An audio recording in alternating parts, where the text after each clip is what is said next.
20,000 Leagues Under the Seas by Jules Verne. Second Part. Chapter 11.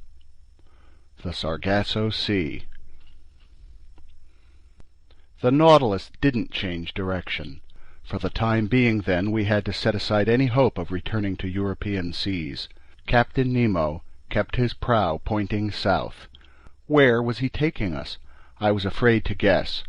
That day the Nautilus crossed an odd part of the Atlantic Ocean. No one is unaware of the existence of that great warm water current known by name as the Gulf Stream. After emerging from channels off Florida, it heads towards Spitzbergen, but before entering the Gulf of Mexico near latitude 44 degrees north, this current divides into two arms. Its chief arm makes for the shores of Ireland and Norway, while the second flexes southward at the level of the Azores. Then it hits the coast of Africa, sweeps in a long oval, and returns to the Caribbean Sea.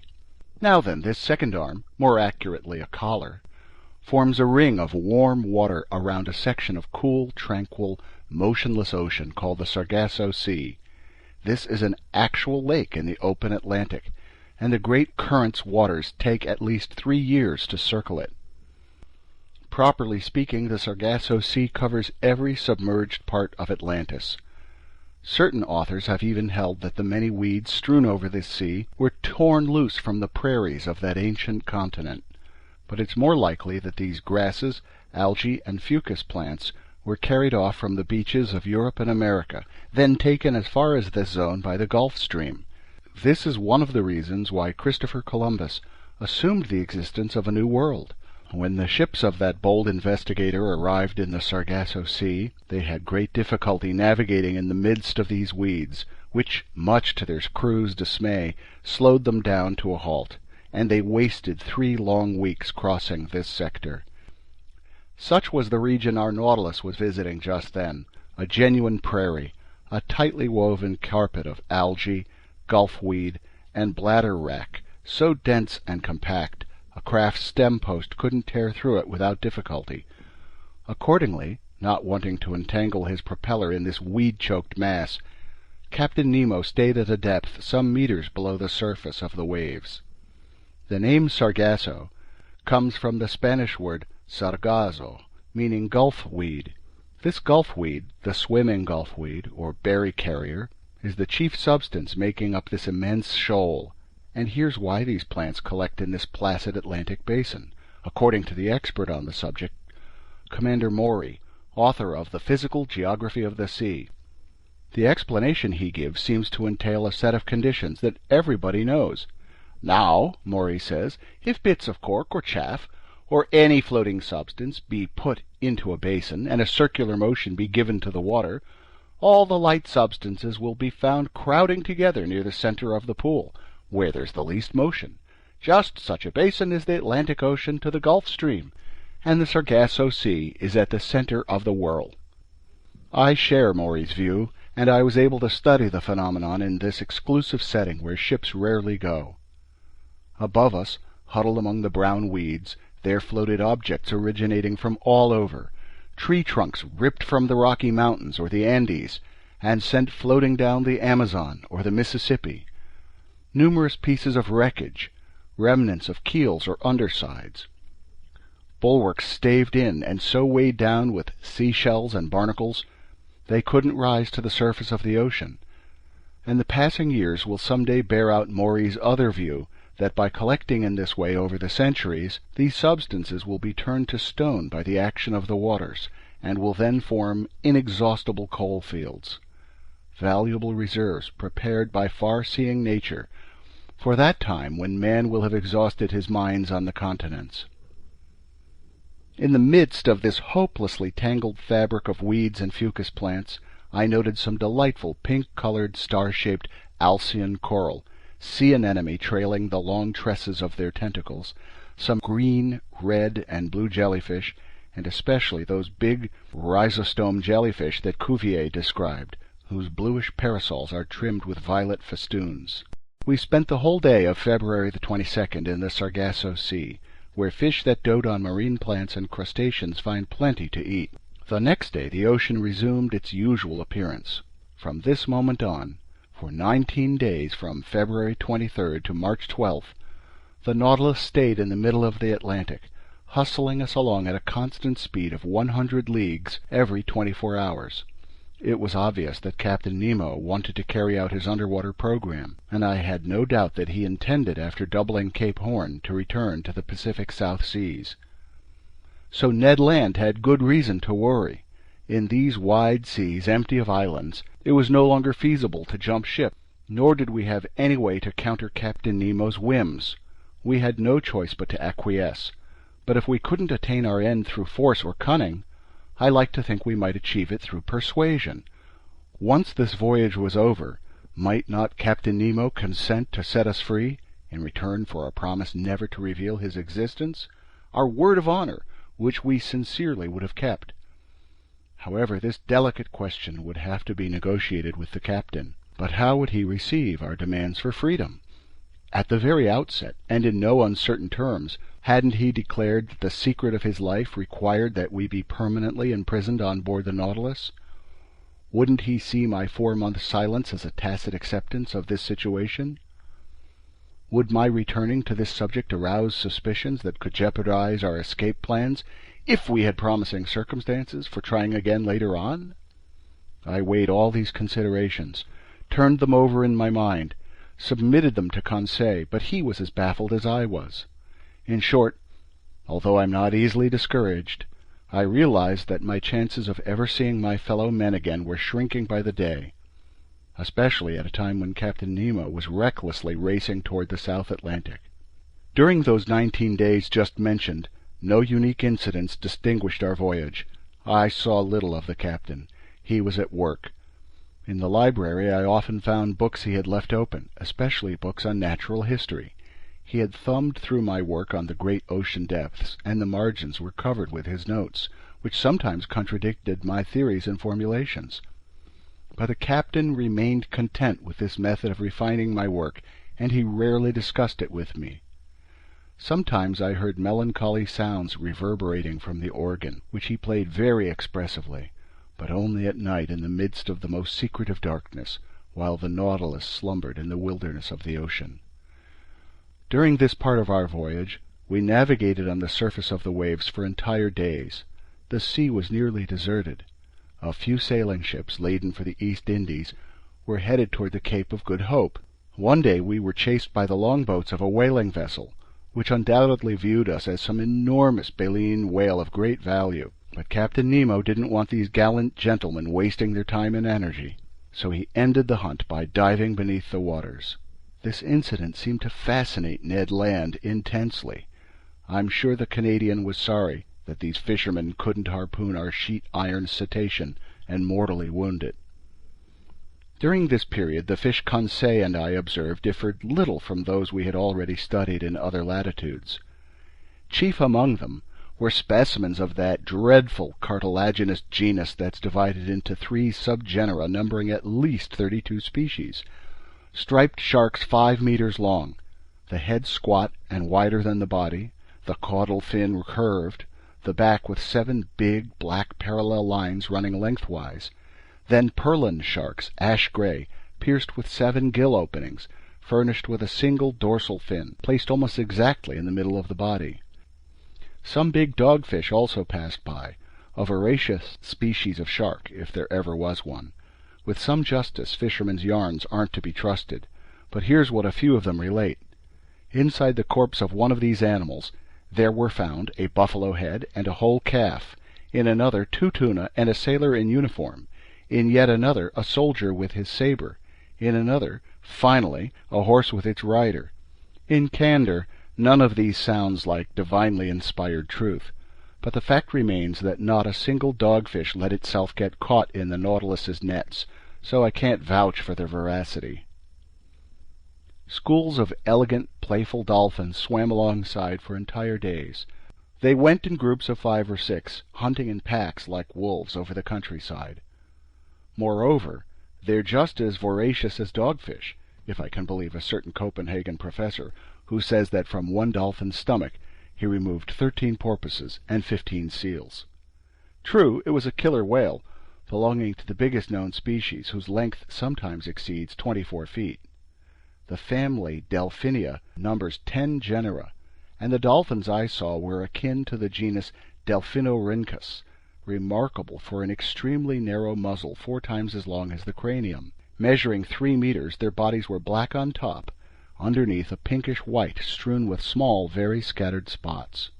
From these seas I'll also mention some unusual specimens of croakers, fish from the order Acanthopterygia, family Cynidea. Some authors, more artistic than scientific, claim that these fish are melodious singers, that their voices in unison put on concerts unmatched by human choristers. I don't say nay, but to my regret these croakers didn't serenade us as we passed. Finally, to conclude, Conseil classified a large number of flying fish. Nothing could have made a more unusual sight than the marvelous timing with which dolphins hunt these fish. Whatever the range of its flight, however evasive its trajectory, even up and over the Nautilus, the hapless flying fish always found a dolphin to welcome it with open mouth. These were either flying gurnards or kite-like sea robins, whose lips glowed in the dark, at night scrawling fiery streaks in the air before plunging into the murky waters like so many shooting stars. Our navigating continued under these conditions until March 13th. That day the Nautilus was put to work in some depth-sounding experiments that fascinated me deeply. By then we had fared nearly 13,000 leagues from our starting point in the Pacific high seas. Our position fix placed us in latitude 45 degrees 37 minutes south and longitude 37 degrees 53 minutes west. These were the same waterways where Captain Denham, aboard the Herald, paid out 14,000 meters of sounding line without finding bottom. It was here, too, that Lieutenant Parker, aboard the American frigate Congress, was unable to reach the underwater soil at 15,149 meters. Captain Nemo decided to take his Nautilus down to the lowest depths in order to double-check these different soundings. I got ready to record the results of this experiment. The panels in the lounge opened, and maneuvers began for reaching those strata so prodigiously far removed. It was apparently considered out of the question to dive by filling the ballast tanks. Perhaps they wouldn't sufficiently increase the Nautilus's specific gravity. Moreover, in order to come back up, it would be necessary to expel the excess water, and our pumps might not have been strong enough to overcome the outside pressure. Captain Nemo decided to make for the ocean floor by submerging on an appropriately gradual diagonal with the help of his side fins, which were set at a 45 degrees angle to the Nautilus's waterline. Then the propeller was brought to its maximum speed, and its 4 blades churned the waves with indescribable violence. Under this powerful thrust the Nautilus's hull quivered like a resonating cord, and the ship sank steadily under the waters. Stationed in the lounge, the captain and I watched the needles swerving swiftly over the pressure gauge. Soon we had gone below the livable zone where most fish reside. Some of these animals can thrive only at the surface of seas or rivers, but a minority can dwell at fairly great depths. Among the latter I observed a species of dogfish called the cow shark, that's equipped with 6 respiratory slits, the telescope fish with its enormous eyes, the armored gurnard with gray thoracic fins plus black pectoral fins, and a breastplate protected by pale red slabs of bone. Then finally the grenadier, living at a depth of 1,200 meters, by that point tolerating a pressure of 120 atmospheres. I asked Captain Nemo if he had observed any fish at more considerable depths. "Fish? Rarely," he answered me. "But given the current state of marine science, who are we to presume? What do we really know of these depths?" "Just this, Captain. In going toward the ocean's lower strata, we know that vegetable life disappears more quickly than animal life. We know that moving creatures can still be encountered where water plants no longer grow. We know that oysters and pilgrim scallops live in 2,000 meters of water, and that Admiral McClintock, England's hero of the polar seas, pulled in a live sea star from a depth of 2,500 meters. We know that the crew of the Royal Navy's Bulldog fished up a starfish from 2,620 fathoms, hence from a depth of more than 1 vertical league. Would you still say, Captain Nemo, that we really know nothing?" "No, Professor," the captain replied. "I wouldn't be so discourteous. Yet I'll ask you to explain how these creatures can live at such depths." "I explain it on two grounds," I replied. "In the first place, because vertical currents, which are caused by differences in the water's salinity and density, can produce enough motion to sustain the rudimentary lifestyles of sea lilies and starfish." "True," the captain put in. "In the second place, because oxygen is the basis of life, and we know that the amount of oxygen dissolved in salt water increases rather than decreases with depth, that the pressure in these lower strata helps to concentrate their oxygen content." "Oh, we know that, do we?" Captain Nemo replied in a tone of mild surprise. "Well, Professor, we have good reason to know it because it's the truth. I might add, in fact, that the air bladders of fish contain more nitrogen than oxygen when these animals are caught at the surface of the water, and conversely more oxygen than nitrogen when they're pulled up from the lower depths, which bears out your formulation. But let's continue our observations." My eyes flew back to the pressure gauge. The instrument indicated a depth of 6,000 meters. Our submergence had been going on for an hour. The Nautilus slid downward on its slanting fins, still sinking. These deserted waters were wonderfully clear, with a transparency impossible to convey. An hour later we were at 13,000 meters, about 3¼ vertical leagues, and the ocean floor was nowhere in sight. However, at 14,000 meters I saw blackish peaks rising in the midst of the waters. But these summits could have belonged to mountains as high or even higher than the Himalayas or Mont Blanc, and the extent of these depths remained incalculable. Despite the powerful pressures it was undergoing, the Nautilus sank still deeper. I could feel its sheet iron plates trembling down to their riveted joins. Metal bars arched, bulkheads groaned, the lounge windows seemed to be warping inward under the water's pressure, and this whole sturdy mechanism would surely have given way if, as its captain had said, it weren't capable of resisting like a solid block. While grazing these rocky slopes lost under the waters, I still spotted some seashells, tube worms, lively annelid worms from the genus Spirorbis, and certain starfish specimens. But soon these last representatives of animal life vanished, and 3 vertical leagues down, the Nautilus passed below the limits of underwater existence, just as an air balloon rises above the breathable zones in the sky. We reached a depth of 16,000 meters, 4 vertical leagues, and by then the Nautilus's plating was tolerating a pressure of 1,600 atmospheres. In other words, 1,600 kilograms per each square centimeter on its surface. "What an experience!" I exclaimed, "traveling these deep regions where no man has ever ventured before. Look, Captain, look at these magnificent rocks, these uninhabited caves, these last global haunts where life is no longer possible. What unheard-of scenery, and why are we reduced to preserving it only as a memory?" "Would you like," Captain Nemo asked me, "to bring back more than just a memory?" "What do you mean?" "I mean that nothing could be easier than taking a photograph of this underwater region." Before I had time to express the surprise this new proposition caused me, a camera was carried into the lounge at Captain Nemo's request.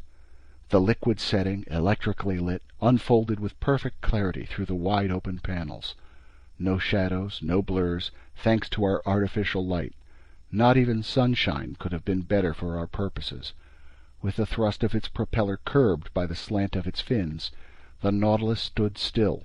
The camera was aimed at the scenery on the ocean floor, and in a few seconds we had a perfect negative. I attach a print of the positive.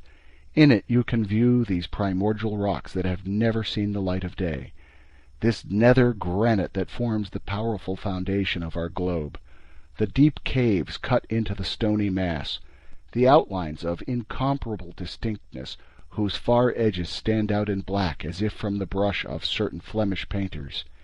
In the distance is a mountainous horizon, a wondrously undulating line that makes up the background of this landscape. The general effect of these smooth rocks is indescribable, black, polished, without moss or other blemish, carved into strange shapes, sitting firmly on a carpet of sand that sparkled beneath our streams of electric light. Meanwhile, his photographic operations over, Captain Nemo told me, "Let's go back up, Professor. "We mustn't push our luck and expose the Nautilus too long to these pressures." "Let's go back up," I replied. "Hold on tight." Before I had time to realize why the captain made this recommendation, I was hurled to the carpet. Its fins set vertically, its propeller thrown in gear at the captain's signal, the Nautilus rose with lightning speed, shooting upward like an air balloon into the sky. Vibrating resonantly, it knifed through the watery mass. Not a single detail was visible. In 4 minutes it had cleared the 4 vertical leagues separating it from the surface of the ocean, and after emerging like a flying fish, it fell back into the sea, making the waves leap to prodigious heights. End of Chapter 11. 20,000 Leagues Under the Seas by Jules Verne. Second part, Chapter 12. Sperm whales and baleen whales. During the night of March 13th to 14th, the Nautilus resumed its southward heading. Once it was abreast of Cape Horn, I thought it would strike west of the Cape, make for the Pacific seas, and complete its tour of the world. It did nothing of the sort, and kept moving toward the southernmost regions. So where was it bound? The pole? That was insanity. I was beginning to think that the captain's recklessness more than justified Ned Land's worst fears. For a good while the Canadian had said nothing more to me about his escape plans. He had become less sociable, almost sullen. I could see how heavily this protracted imprisonment was weighing on him. I could feel the anger building in him. Whenever he encountered the captain, his eyes would flicker with dark fire, and I was in constant dread that his natural vehemence would cause him to do something rash. That day, March 14th, he and Conseil managed to find me in my stateroom. I asked them the purpose of their visit. "To put a simple question to you, sir," the Canadian answered me. "Go on, Ned." "How many men do you think are on board the Nautilus?" "I'm unable to say, my friend." "It seems to me," Ned Land went on, "that it wouldn't take much of a crew to run a ship like this one." "Correct," I replied. "Under existing conditions, some 10 men at the most should be enough to operate it." "All right," the Canadian said. "Then why should there be any more than that?" "Why?" I answered. I stared at Ned Land, whose motives were easy to guess. "Because," I said, "if I can trust my hunches, if I truly understand the captain's way of life, his Nautilus isn't simply a ship. It's meant to be a refuge for people like its commander, people who have severed all ties with the shore." "Perhaps," Conseil said. "But in a nutshell, the Nautilus can only hold a certain number of men. So couldn't Master estimate their maximum?" "How, Conseil?" "By calculating it. Master is familiar with the ship's capacity, hence the amount of air it contains. On the other hand, Master knows how much air each man consumes in the act of breathing, and he can compare this data with the fact that the Nautilus must rise to the surface every 24 hours. Conseil didn't finish his sentence, but I could easily see what he was driving at. "I follow you," I said, "but while they're simple to do, such calculations can give only a very uncertain figure." "No problem," the Canadian went on insistently. "Then here's how to calculate it," I replied. "In 1 hour, each man consumes the oxygen contained in 100 liters of air. Hence, during 24 hours, the oxygen contained in 2,400 liters. Therefore, we must look for the multiple of 2,400 liters of air that gives us the amount found in the Nautilus." "Precisely," Conseil said. "Now then," I went on, "the Nautilus's capacity is 1,500 metric tons, and that of a ton is 1,000 liters. So the Nautilus holds 1,500,000 liters of air, which, divided by 2,400, I did a quick pencil calculation, gives us the quotient of 625, which is tantamount to saying that the air contained in the Nautilus would be exactly enough for 625 men over 24 hours. 625! Ned repeated. "But rest assured," I added, "that between passengers, seamen, or officers, we don't total 1/10 of that figure." "Which is still too many for 3 men," Conseil muttered. "So, my poor Ned, I can only counsel patience." "And," Conseil replied, "even more than patience, resignation." Conseil had said the true word. Even so," he went on, "Captain Nemo can't go south forever. He'll surely have to stop, if only at the Ice Bank, and he'll return to the seas of civilization. Then it will be time to resume Ned Land's plans." The Canadian shook his head, passed his hand over his brow, made no reply, and left us. "With master's permission, I'll make an observation to him," Conseil then told me. "Our poor Ned broods about all the things he can't have. He's haunted by his former life. He seems to miss everything that's denied us. He's obsessed by his old memories, and it's breaking his heart. We must understand him. What does he have to occupy him here? Nothing. He isn't a scientist like master, and he doesn't share our enthusiasm for the sea's wonders. He would risk anything just to enter a tavern in his own country." To be sure, the monotony of life on board must have seemed unbearable to the Canadian, who was accustomed to freedom and activity. It was a rare event that could excite him. That day, however, a development occurred that reminded him of his happy years as a harpooner. Near 11 o'clock in the morning, while on the surface of the ocean, the Nautilus fell in with a herd of baleen whales. This encounter didn't surprise me, because I knew these animals were being hunted so relentlessly that they took refuge in the ocean basins of the high latitudes. In the maritime world and in the realm of geographic exploration, whales have played a major role. This is the animal that first dragged the Basques in its wake, then Asturian Spaniards, Englishmen, and Dutchmen, emboldening them against the ocean's perils and leading them to the ends of the earth. Baleen whales like to frequent the southernmost and northernmost seas. Old legends even claim that these cetaceans led fishermen to within a mere 7 leagues of the North Pole. Although this feat is fictitious, it will some day come true, because it's likely that by hunting whales in the Arctic or Antarctic regions, man will finally reach this unknown spot on the globe. We were seated on the platform next to a tranquil sea. The month of March, since it's the equivalent of October in these latitudes, was giving us some fine autumn days. It was the Canadian, on this topic he was never mistaken, who sighted a baleen whale on the eastern horizon. If you looked carefully, you could see its blackish back alternately rise and fall above the waves, 5 miles from the Nautilus. "Wow!" Ned Land exclaimed. "If I were on board a whaler, there's an encounter that would be great fun. That's one big animal. Look how high its blowholes are spouting all that air and steam. Damnation! Why am I chained to this hunk of sheet iron?" "Why, Ned," I replied, "you still aren't over your old fishing urges." "How could a whale fisherman forget his old trade, sir? Who could ever get tired of such exciting hunting?" "You've never fished these seas, Ned?" "Never, sir. Just the northernmost seas, equally in the Bering Strait and the Davis Strait." "So the southern right whale is still unknown to you. Until now it's the bowhead whale you've hunted, and it won't risk going past the warm waters of the equator." "Oh, Professor, what are you feeding me?" the Canadian answered in a tolerably skeptical tone. "I'm feeding you the facts.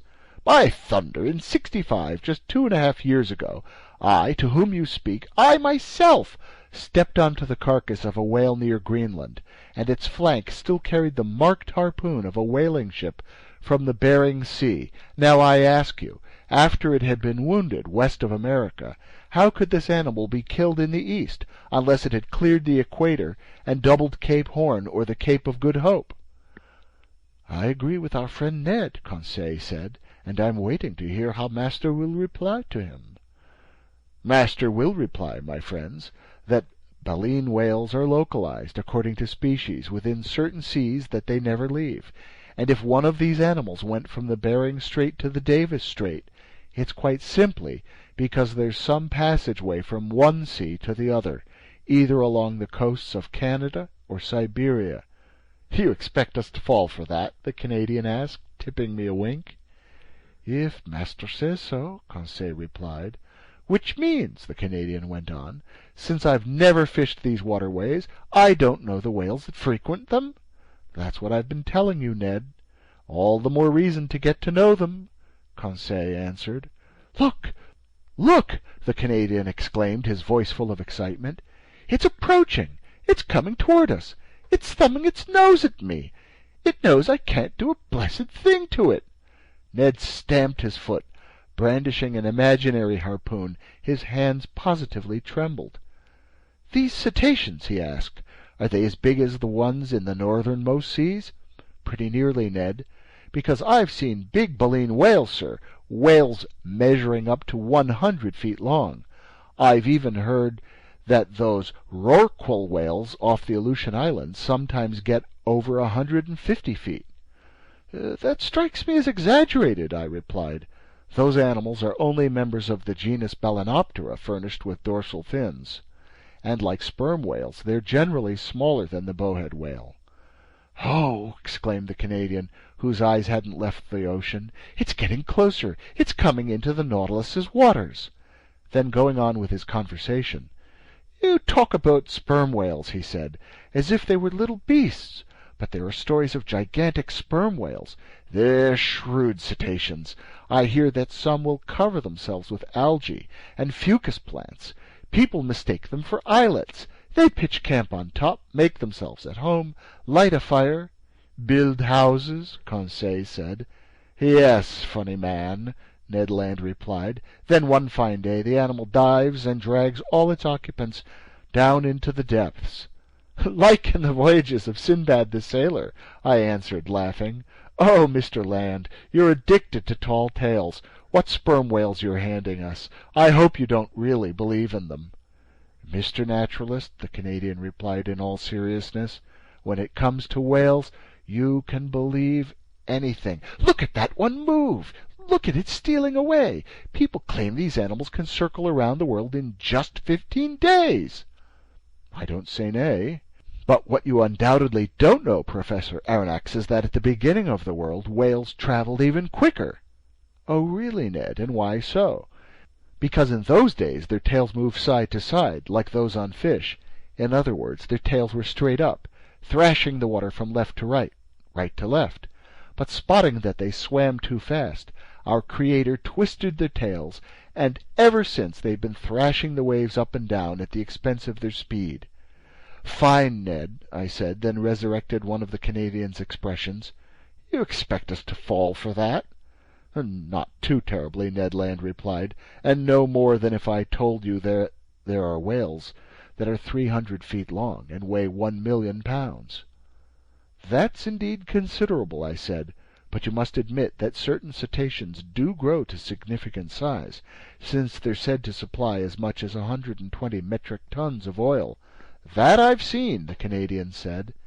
"I can easily believe it, Ned, just as I can believe that certain baleen whales equal 100 elephants in bulk. Imagine the impact of such a mass if it were launched at full speed." "Is it true," Conseil asked, "that they can sink ships?" "Ships? I doubt it," I replied. "However, they say that in 1820, right in these southern seas, a baleen whale rushed at the Essex and pushed it backward at a speed of 4 meters per second. Its stern was flooded and the Essex went down fast." Ned looked at me with a bantering expression. "Speaking for myself," he said, "I once got walloped by a whale's tail, in my longboat, needless to say. My companions and I were launched to an altitude of 6 meters, but next to the professor's whale, mine was just a baby." "Do these animals live a long time?" Conseil asked. 1,000 years," the Canadian replied without hesitation. "And how, Ned," I asked, "do you know that's so?" "Well, because people say so." "And why do people say so?" "Because people know so." "No, Ned, people don't know so. They suppose so. And here's the logic with which they back up their beliefs. When fishermen first hunted whales 400 years ago, these animals grew to bigger sizes than they do today. Reasonably enough, it's assumed that today's whales are smaller because they haven't had time to reach their full growth. That's why the Count de Buffon's encyclopedia says that cetaceans can live, and even must live, for 1,000 years. You understand?" Ned Land didn't understand. He no longer even heard me. That baleen whale kept coming closer. His eyes devoured it. "Oh!" he exclaimed, "it's not just one whale, it's 10, 20, a whole gam, and I can't do a thing. I'm tied hand and foot." "But, Ned, my friend," Conseil said, "why not ask Captain Nemo for permission to hunt—" Before Conseil could finish his sentence, Ned Land scooted down the hatch and ran to look for the captain. A few moments later, the two of them reappeared on the platform. Captain Nemo observed the herd of cetaceans cavorting on the waters a mile from the Nautilus. "They're southern right whales," he said. "There goes the fortune of a whole whaling fleet." "Well, sir," the Canadian asked, "couldn't I hunt them, just so I don't forget my old harpooning trade?" "Hunt them? What for?" Captain Nemo replied. "Simply to destroy them. We have no use for whale oil on this ship." "But, sir," the Canadian went on, "in the Red Sea you authorized us to chase a dugong." "There it was an issue of obtaining fresh meat for my crew. Here it would be killing for the sake of killing. I'm well aware that's a privilege reserved for mankind, but I don't allow such murderous pastimes." "When your peers, Mr. Land, destroy decent, harmless creatures like the southern right whale or the bowhead whale, they commit a reprehensible offense. Thus they've already depopulated all of Baffin Bay, and they'll wipe out a whole class of useful animals. So leave these poor cetaceans alone. They have quite enough natural enemies, such as sperm whales, swordfish, and sawfish, without you meddling with them." I'll let the reader decide what faces the Canadian made during this lecture on hunting ethics. Furnishing such arguments to a professional harpooner was a waste of words. Ned Land stared at Captain Nemo and obviously missed his meaning. But the captain was right. Thanks to the mindless, barbaric bloodthirstiness of fishermen, the last baleen whale will someday disappear from the ocean. Ned Land whistled Yankee Doodle between his teeth, stuffed his hands in his pockets, and turned his back on us. Meanwhile, Captain Nemo studied the herd of cetaceans, then addressed me. "I was right to claim that baleen whales have enough natural enemies, without counting man. These specimens will soon have to deal with mighty opponents." 8 miles to leeward, Professor Aronnax.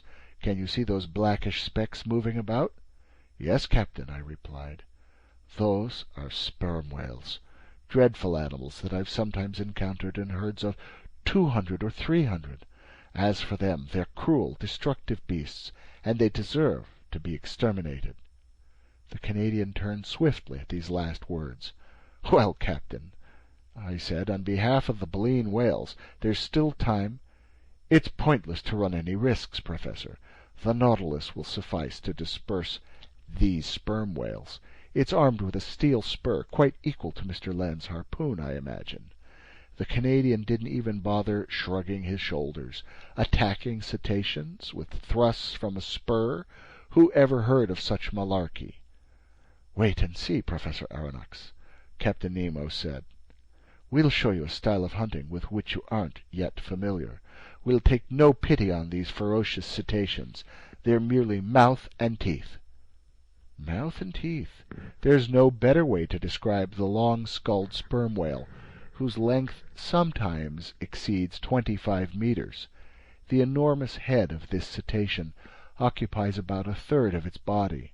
Better armed than a baleen whale, whose upper jaw is adorned solely with whalebone, the sperm whale is equipped with 25 huge teeth that are 20 centimeters high, have cylindrical conical summits, and weigh 2 pounds each.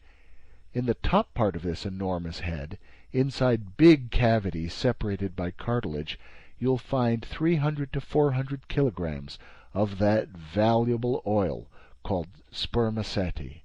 The sperm whale is an awkward animal, more tadpole than fish, as Professor Fredo has noted. It's poorly constructed, being defective, so to speak, over the whole left side of its frame, with good eyesight only in its right eye. Meanwhile, that monstrous herd kept coming closer. It had seen the baleen whales and was preparing to attack. You could tell in advance that the sperm whales would be victorious, not only because they were better built for fighting than their harmless adversaries, but also because they could stay longer under water before returning to breathe at the surface. There was just time to run to the rescue of the baleen whales. The Nautilus proceeded to mid-water. Conseil, Ned, and I sat in front of the lounge windows. Captain Nemo made his way to the helmsman's side to operate his submersible as an engine of destruction. Soon I felt the beats of our propeller getting faster, and we picked up speed. The battle between sperm whales and baleen whales had already begun when the Nautilus arrived. It maneuvered to cut into the herd of long-skulled predators. At first the latter showed little concern at the sight of this new monster meddling in the battle, but they soon had to sidestep its thrusts. What a struggle! Ned Land quickly grew enthusiastic and even ended up applauding. Brandished in its captain's hands, the Nautilus was simply a fearsome harpoon. He hurled it at those fleshy masses and ran them clean through, leaving behind two squirming animal halves. As for those daunting strokes of the tail hitting our sides, the ship never felt them, no more than the collisions it caused. One sperm whale exterminated, it ran at another, tacked on the spot so as not to miss its prey, went ahead or astern, obeyed its rudder, dived when the cetacean sank to deeper strata, rose with it when it returned to the surface, struck it head-on or slantwise, hacked at it or tore it, and from every direction and at any speed skewered it with its dreadful spur. What bloodshed! What a hubbub on the surface of the waves! What sharp hisses and snorts, unique to these frightened animals! Their tails churned the normally peaceful strata into actual billows. This Homeric slaughter dragged on for an hour, and the long-skulled predators couldn't get away. Several times 10 or 12 of them teamed up, trying to crush the Nautilus with their sheer mass. Through the windows you could see their enormous mouths paved with teeth, their fearsome eyes. Losing all self-control, Ned Land hurled threats and insults at them. You could feel them clinging to the submersible, like hounds atop a wild boar in the underbrush. But by forcing the pace of its propeller, the Nautilus carried them off, dragged them under, or brought them back to the upper level of the waters, untroubled by their enormous weight or their powerful grip. Finally this mass of sperm whales thinned out. The waves grew tranquil again. I felt us rising to the surface of the ocean. The hatch opened, and we rushed onto the platform. The sea was covered with mutilated corpses. A fearsome explosion couldn't have slashed, torn, or shredded these fleshy masses with greater violence. We were floating in the midst of gigantic bodies, bluish on the back, whitish on the belly, and all deformed by enormous protuberances. A few frightened sperm whales were fleeing toward the horizon. The waves were dyed red over an area of several miles, and the Nautilus was floating in the middle of a sea of blood. Captain Nemo rejoined us. "Well, Mr. Land?" he said. "Well, sir," replied the Canadian, whose enthusiasm had subsided, "it's a dreadful sight, for sure, but I am a hunter, not a butcher, and this is plain butchery." "It was a slaughter of destructive animals," the captain replied, "and the Nautilus is no butcher-knife." "I prefer my harpoon," the Canadian answered. "To each his own," the captain replied, staring intently at Ned Land. I was in dread the latter would give way to some violent outburst that might have had deplorable consequences, but his anger was diverted by the sight of a baleen whale that the Nautilus had pulled alongside of just then. This animal had been unable to escape the teeth of those sperm whales. I recognized the southern right whale, its head squat, its body dark all over. Anatomically it's distinguished from the white whale and the black right whale by the fusion of its 7 cervical vertebrae, and it numbers 2 more ribs than its relatives. Floating on its side, its belly riddled with bites, the poor cetacean was dead. Still hanging from the tip of its mutilated fin was a little baby whale that it had been unable to rescue from the slaughter. Its open mouth let water flow through its whalebone like a murmuring surf. Captain Nemo guided the Nautilus next to the animal's corpse. 2 of his men climbed onto the whale's flank, and to my astonishment I saw them draw from its udders all the milk they held, in other words, enough to fill 2 or 3 casks. The captain offered me a cup of this still-warm milk. I couldn't help showing my distaste for such a beverage. He assured me that this milk was excellent, no different from cow's milk. I sampled it and agreed. So this milk was a worthwhile reserved ration for us, because in the form of salt, butter, or cheese, it would provide a pleasant change of pace from our standard fare. From that day on, I noted with some uneasiness that Ned Land's attitudes toward Captain Nemo grew worse and worse, and I decided to keep a close watch on the Canadian's movements and activities. End of Chapter 12. Part 2, Chapter 13. The Ice Bank. 20,000 Leagues Under the Seas, by Jules Verne. The Nautilus resumed its unruffled southbound heading. It went along the 50th meridian with considerable speed. Would it go to the pole? I don't think so, because every previous attempt to reach this spot on the globe had failed. Besides, the season was already quite advanced, since March 13th on Antarctic shores corresponds with September 13th in the northernmost regions, which marks the beginning of the equinoctial period.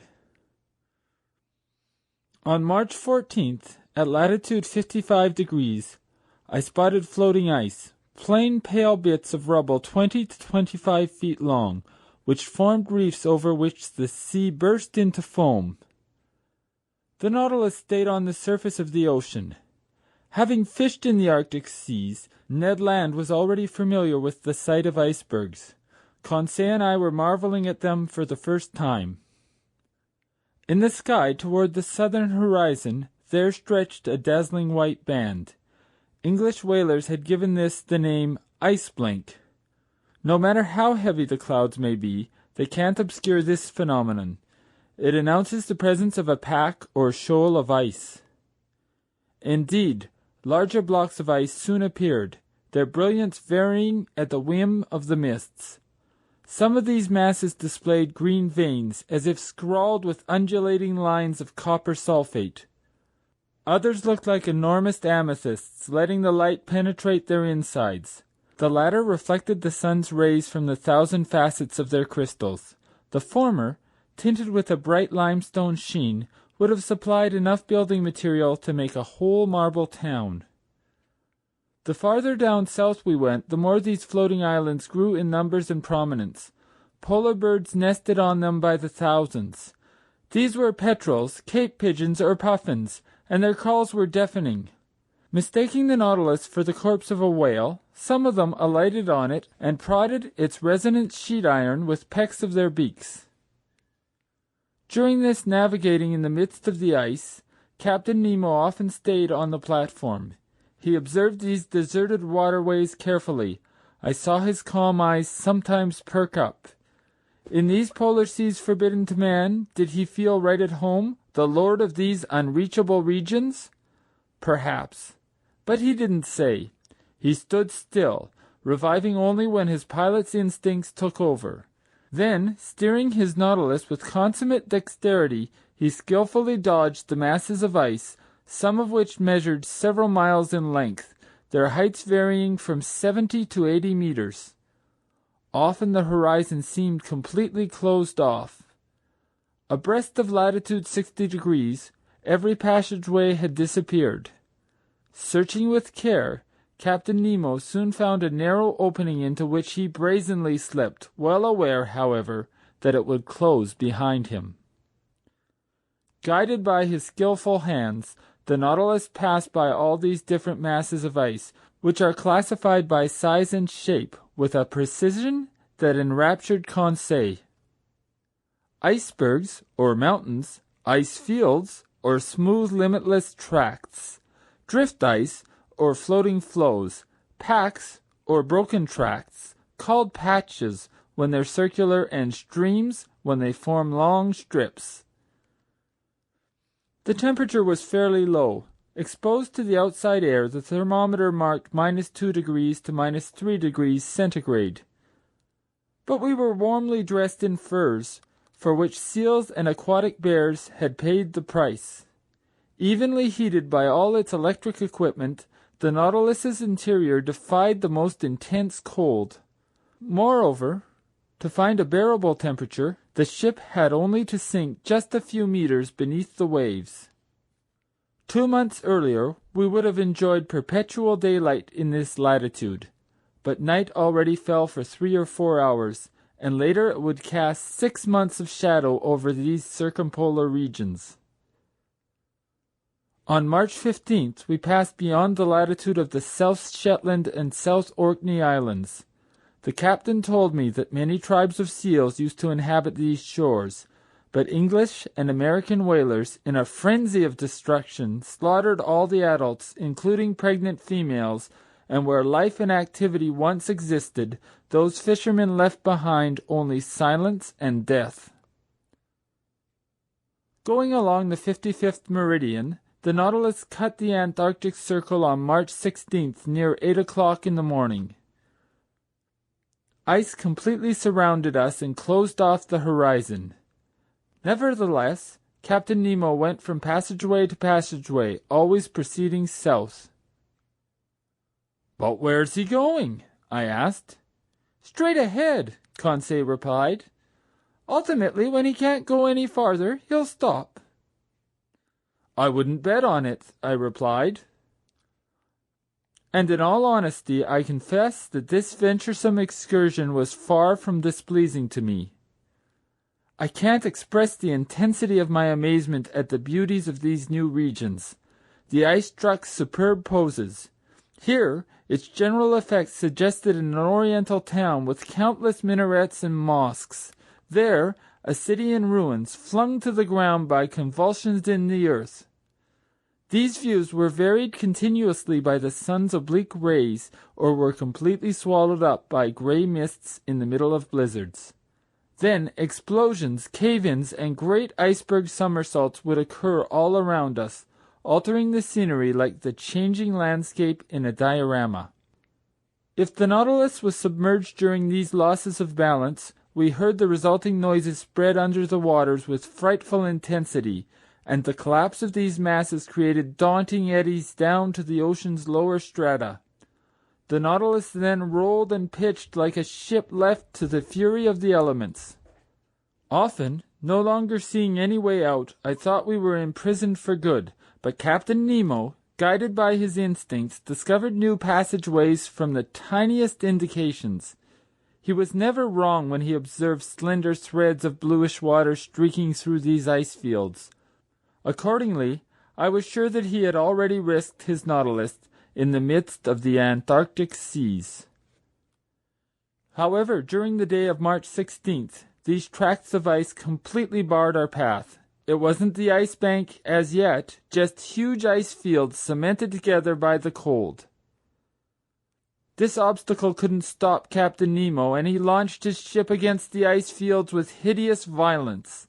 The Nautilus went into these brittle masses like a wedge, splitting them with dreadful cracklings. It was an old-fashioned battering ram propelled with infinite power. Hurled aloft, ice rubble fell back around us like hail.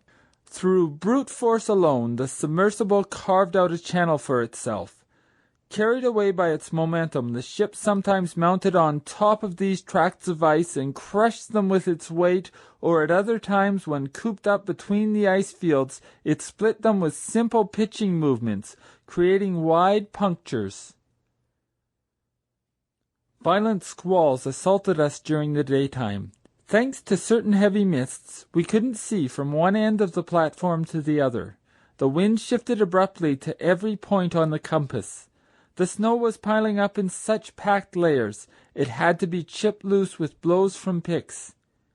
Even in a temperature of merely -5 degrees centigrade, every outside part of the Nautilus was covered with ice.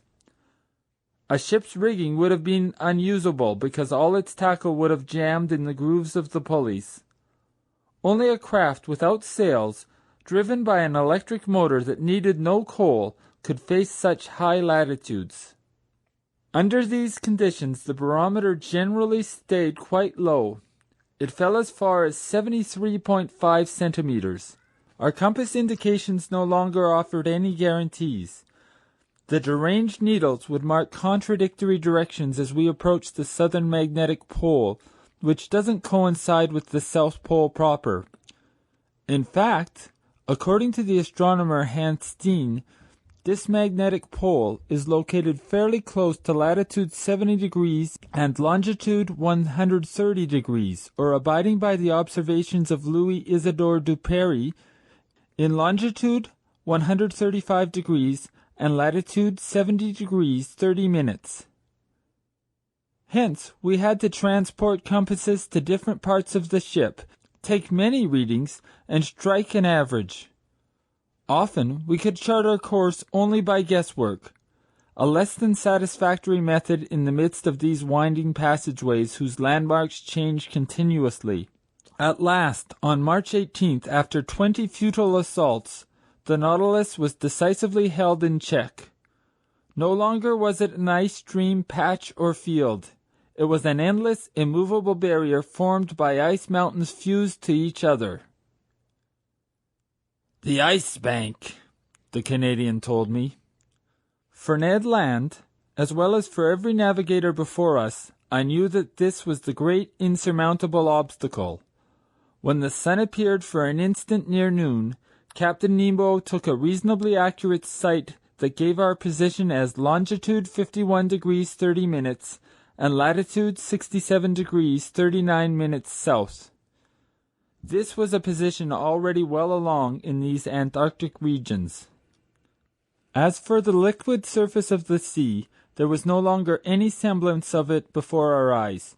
Before the Nautilus's spur there lay vast broken plains, a tangle of confused chunks with all the helter-skelter unpredictability typical of a river's surface, a short while before its ice breakup. But in this case the proportions were gigantic.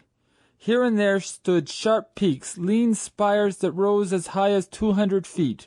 Farther off, a succession of steeply cut cliffs sporting a grayish tint, huge mirrors that reflected the sparse rays of a sun half drowned in mist. Beyond, a stark silence reigned in this desolate natural setting, a silence barely broken by the flapping wings of petrels or puffins. By this point, everything was frozen, even sound. So the Nautilus had to halt its venturesome course among these tracts of ice.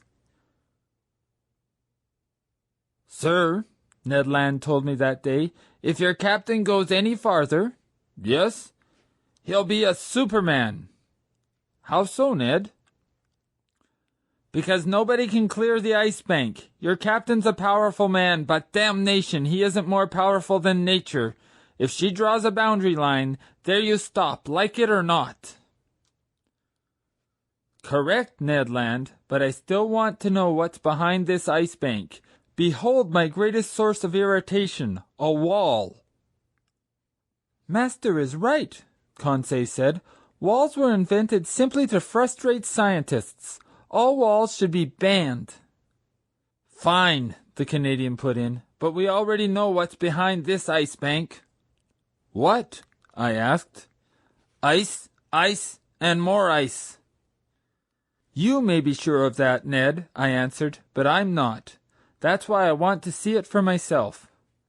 "Well, Professor," the Canadian replied, "you can just drop that idea. You've made it to the Ice Bank, which is already far enough, but you won't get any farther. Neither your Captain Nemo or his Nautilus. And whether he wants to or not, we'll head north again. In other words, to the land of sensible people." I had to agree that Ned Land was right, and until ships are built to navigate over tracts of ice, they'll have to stop at the Ice Bank. Indeed, despite its efforts, despite the powerful methods it used to split this ice, the Nautilus was reduced to immobility. Ordinarily, when someone can't go any farther, he still has the option of returning in his tracks. But here it was just as impossible to turn back as to go forward, because every passageway had closed behind us, and if our submersible remained even slightly stationary, it would be frozen in without delay, which is exactly what happened near 2 o'clock in the afternoon, and fresh ice kept forming over the ship's sides with astonishing speed. I had to admit that Captain Nemo's leadership had proven most injudicious. Just then I was on the platform. Observing the situation for some while, the captain said to me, "Well, Professor, what think you?" "I think we're trapped, Captain." "Trapped? What do you mean?" "I mean we can't go forward, backward, or sideways. I think that's the standard definition of trapped, at least in the civilized world." "So, Professor Aronnax, you think the Nautilus won't be able to float clear?" "Only with the greatest difficulty, Captain, since the season is already too advanced for you to depend on an ice breakup."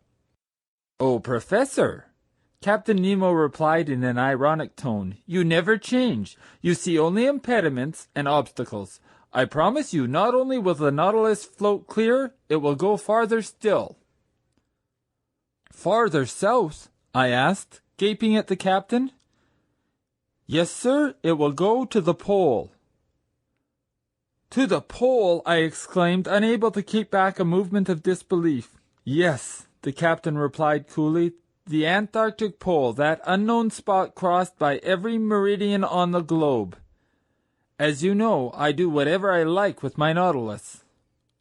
Yes, I did know that. I knew this man was daring to the point of being foolhardy.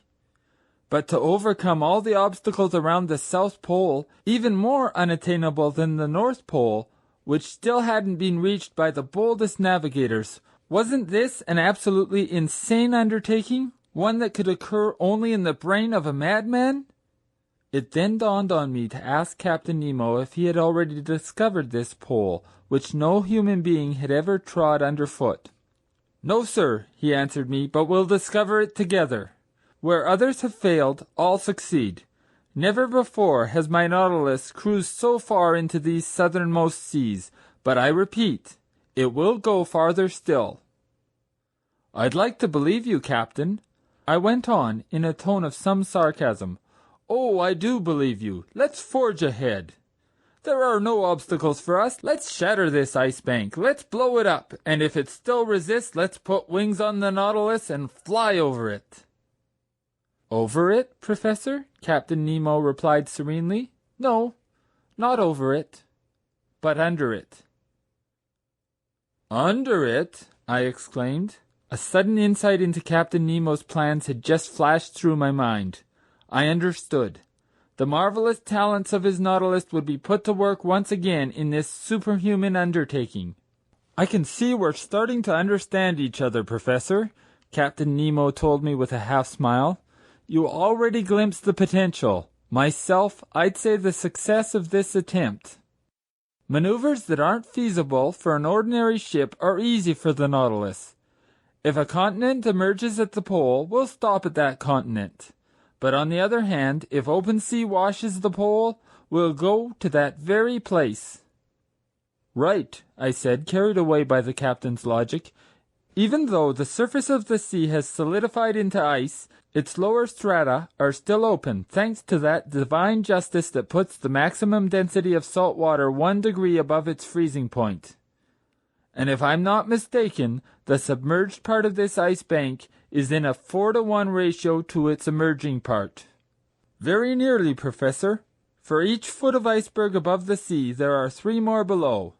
Now then, since these ice mountains don't exceed a height of 100 meters, they sink only to a depth of 300 meters.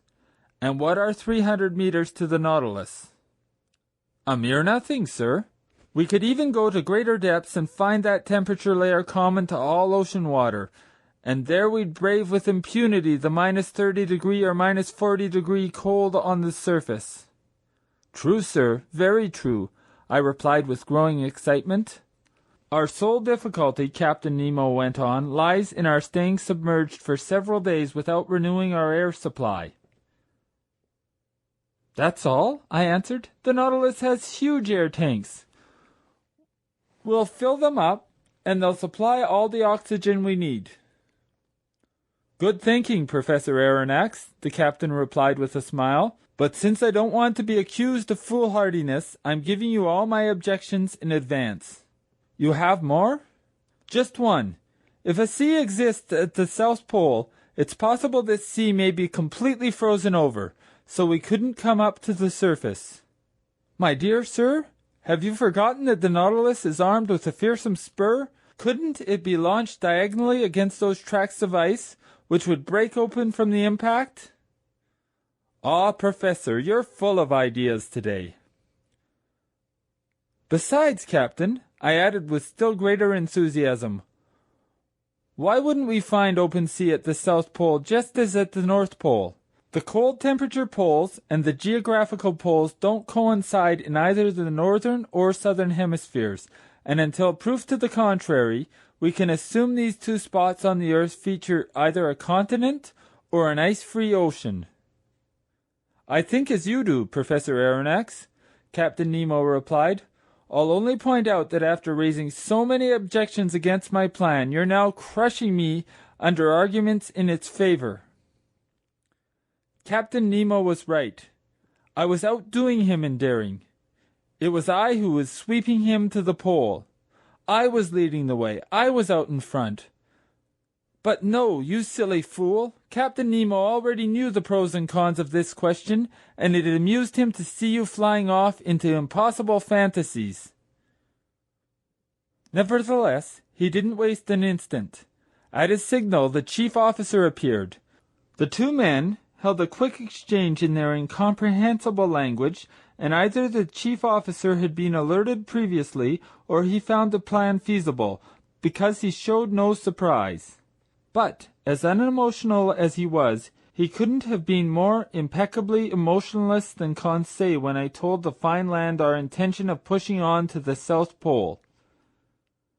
He greeted my announcement with the usual, "As master wishes," and I had to be content with that. As for Ned Land, no human shoulders ever executed a higher shrug than the pair belonging to our Canadian. "Honestly, sir," he told me, "you and your Captain Nemo, I pity you both. But we will go to the pole, Mr. Land. Maybe, but you won't come back." And Ned Land re-entered his cabin. "To keep from doing something desperate," he said as he left me. Meanwhile, preparations for this daring attempt were getting under way. The Nautilus's powerful pumps forced air down into the tanks and stored it under high pressure. Near 4 o'clock, Captain Nemo informed me that the platform hatches were about to be closed. I took a last look at the dense ice bank we were going to conquer. The weather was fair, the skies reasonably clear, the cold quite brisk, namely -12°C, but after the wind had lulled, this temperature didn't seem too unbearable. Equipped with picks, some 10 men climbed onto the Nautilus's sides and cracked loose the ice around the ship's lower plating, which was soon set free. This operation was swiftly executed because the fresh ice was still thin. We all re-entered the interior. The main ballast tanks were filled with the water that hadn't yet congealed at our line of flotation. The Nautilus submerged without delay.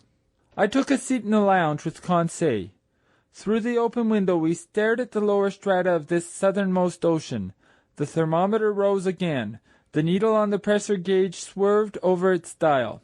About 300 meters down, just as Captain Nemo had predicted, we cruised beneath the undulating surface of the ice bank. But the Nautilus sank deeper still.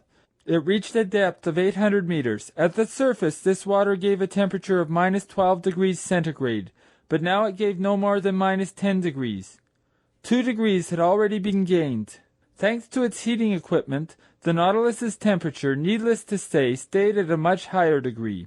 Every maneuver was accomplished with extraordinary precision.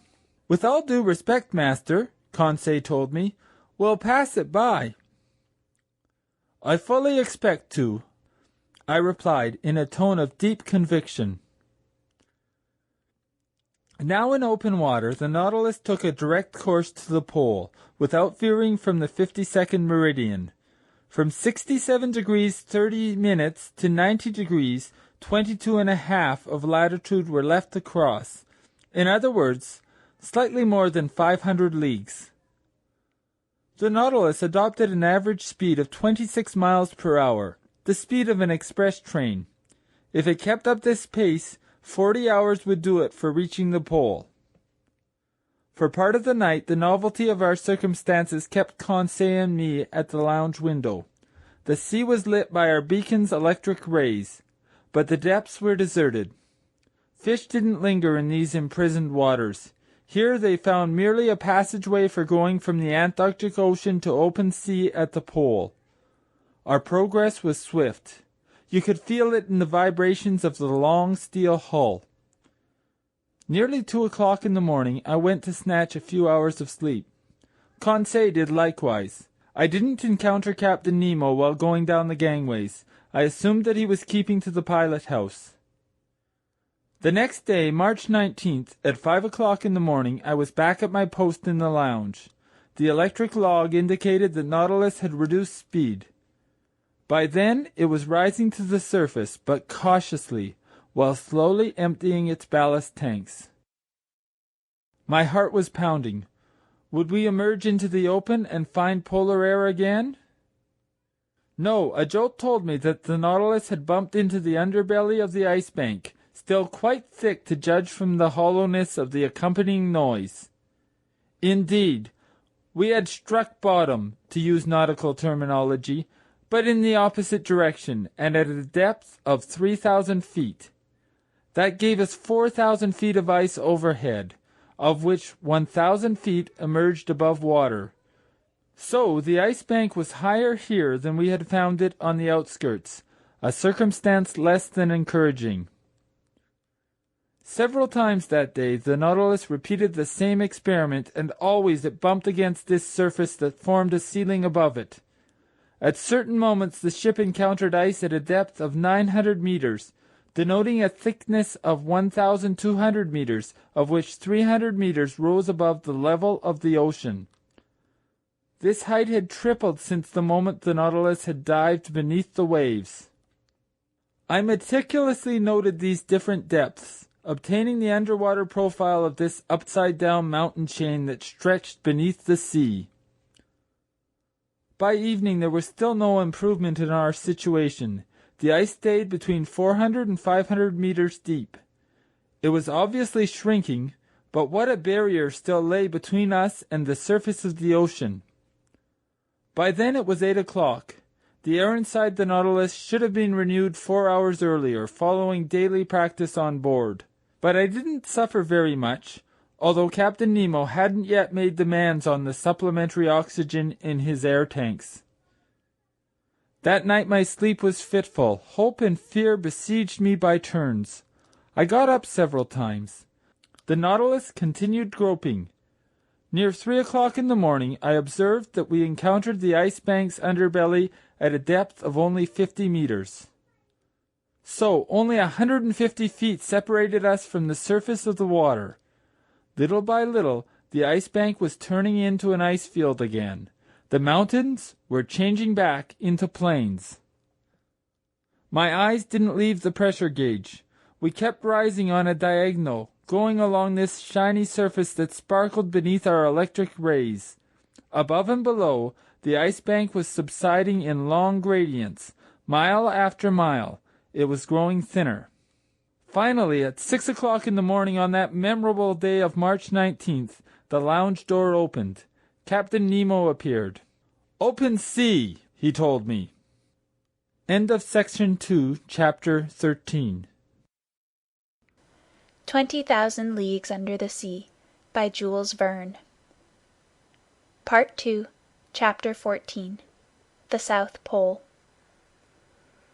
I rushed up onto the platform. Yes, open sea!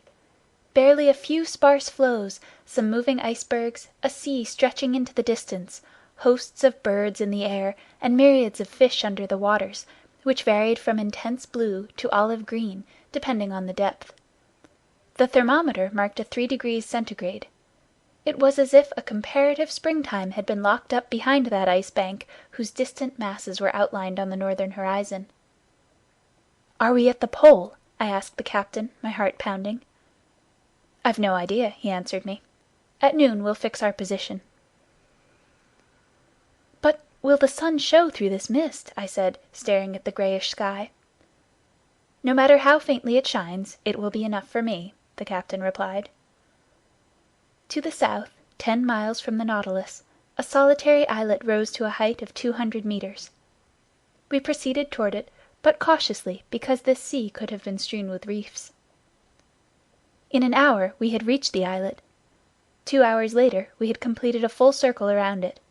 It measured 4 to 5 miles in circumference. A narrow channel separated it from a considerable shore, perhaps a continent whose limits we couldn't see. The existence of this shore seemed to bear out Commander Maury's hypotheses. In essence, this ingenious American has noted that between the South Pole and the 60th parallel the sea is covered with floating ice of dimensions much greater than any found in the North Atlantic. From this fact he drew the conclusion that the Antarctic Circle must contain considerable shores, since icebergs can't form on the high seas, but only along coastlines. According to his calculations, this frozen mass enclosing the southernmost pole forms a vast ice cap whose width must reach 4,000 kilometers. Meanwhile, to avoid running aground, the Nautilus halted 3 cable lengths from a strand crowned by superb piles of rocks. The skiff was launched to sea.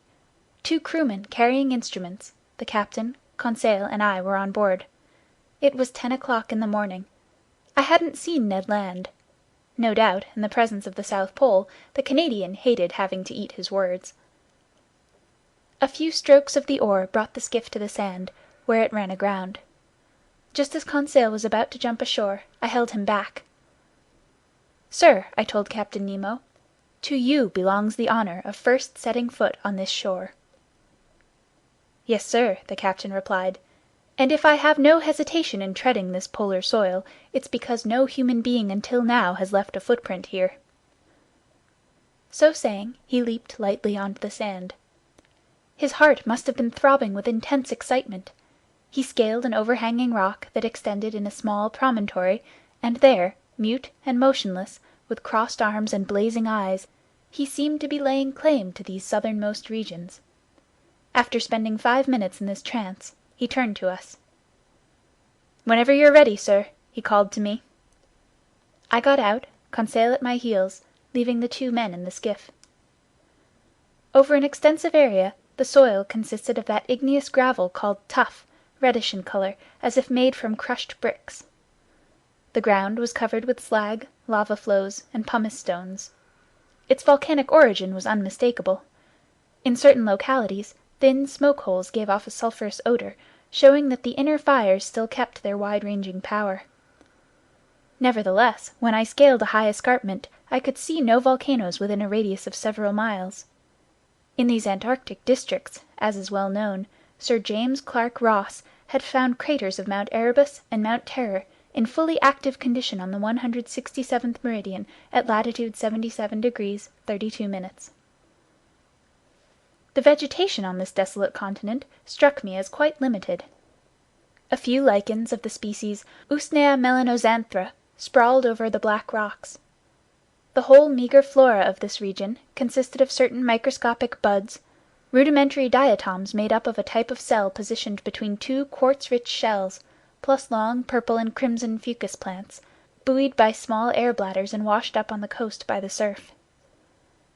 The beach was strewn with mollusks, small mussels, limpets, smooth heart-shaped cockles, and especially some sea butterflies with oblong membrane-filled bodies whose heads are formed from 2 rounded lobes. I also saw myriads of those northernmost sea butterflies 3 centimeters long, which a baleen whale can swallow by the thousands in one gulp. The open waters at the shoreline were alive with these delightful pteropods, true butterflies of the sea.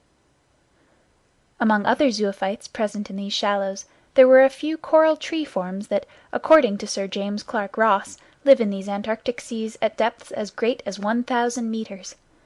Then small Alcyon coral belonging to the species Procellaria pelagica, also a large number of starfish unique to these climes, plus some feather stars spangling the sand. But it was in the air that life was superabundant. There various species of birds flew and fluttered by the thousands, deafening us with their calls. Crowding the rocks, other fowl watched without fear as we passed and pressed familiarly against our feet. These were auks, as agile and supple in water, where they are sometimes mistaken for fast bonito, as they are clumsy and heavy on land. They uttered outlandish calls and participated in numerous public assemblies that featured much noise but little action. Among other fowl I noted some sheath-bills from the wading bird family, the size of pigeons, white in color, the beak short and conical, the eyes framed by red circles. Conseil laid in a supply of them, because when they're properly cooked these winged creatures make a pleasant dish. In the air there passed sooty albatross with 4-meter wingspans, birds aptly dubbed vultures of the ocean. Also gigantic petrels, including several with arching wings, enthusiastic eaters of seal that are known as quebrantahuesos, and cape pigeons, a sort of small duck, the tops of their bodies black and white. In short, a whole series of petrels, some whitish with white wings, trimmed in brown, others blue and exclusive to these Antarctic seas. The former so oily, I told Conseil, that inhabitants of the Faroe Islands simply fit the birds with a wick, then light it up. With that minor addition, Conseil replied, these fowl would make perfect lamps. After this we should insist that nature equip them with wicks in advance. Half a mile farther on, the ground was completely riddled with penguin nests, egg-laying burrows from which numerous birds emerged. Later, Captain Nemo had hundreds of them hunted, because their black flesh is highly edible. They brayed like donkeys. The size of a goose, with slate-colored bodies, white undersides, and lemon-colored neckbands, these animals let themselves be stoned to death without making any effort to get away. Meanwhile, the mists didn't clear, and by 11 o'clock the sun still hadn't made an appearance. Its absence disturbed me. Without it, no sights were possible. Then how could we tell whether we had reached the pole? When I rejoined Captain Nemo, I found him leaning silently against a piece of rock and staring at the sky. He seemed impatient, baffled. But what could we do? This daring and powerful man couldn't control the sun as he did the sea. Noon arrived without the orb of day appearing for a single instant. You couldn't even find its hiding place behind the curtain of mist. And soon this mist began to condense into snow. "Until tomorrow," the captain said simply, and we went back to the Nautilus amid flurries in the air. During our absence the nets had been spread, and I observed with fascination the fish just hauled on board. The Antarctic seas serve as a refuge for an extremely large number of migratory fish that flee from storms in the subpolar zones, in truth only to slide down the gullets of porpoises and seals. I noted some 1 decimeter southern bullhead, a species of whitest cartilaginous fish overrun with bluish-gray stripes and armed with stings. Then some Antarctic rabbit-fish 3 feet long, the body very slender, the skin a smooth silver white, the head rounded, the top side furnished with 3 fins, the snout ending in a trunk that curved back toward the mouth. I sampled its flesh, but found it tasteless, despite Conseil's views, which were largely approving. The blizzard lasted until the next day. It was impossible to stay on the platform. From the lounge, where I was writing up the incidents of this excursion to the polar continent, I could hear the calls of petrel and albatross cavorting in the midst of the turmoil. The Nautilus didn't stay idle, and cruising along the coast, it advanced some 10 miles farther south amid the half-light left by the sun as it skimmed the edge of the horizon. The next day, March 20th, it stopped snowing. The cold was a little more brisk. The thermometer marked -2° centigrade.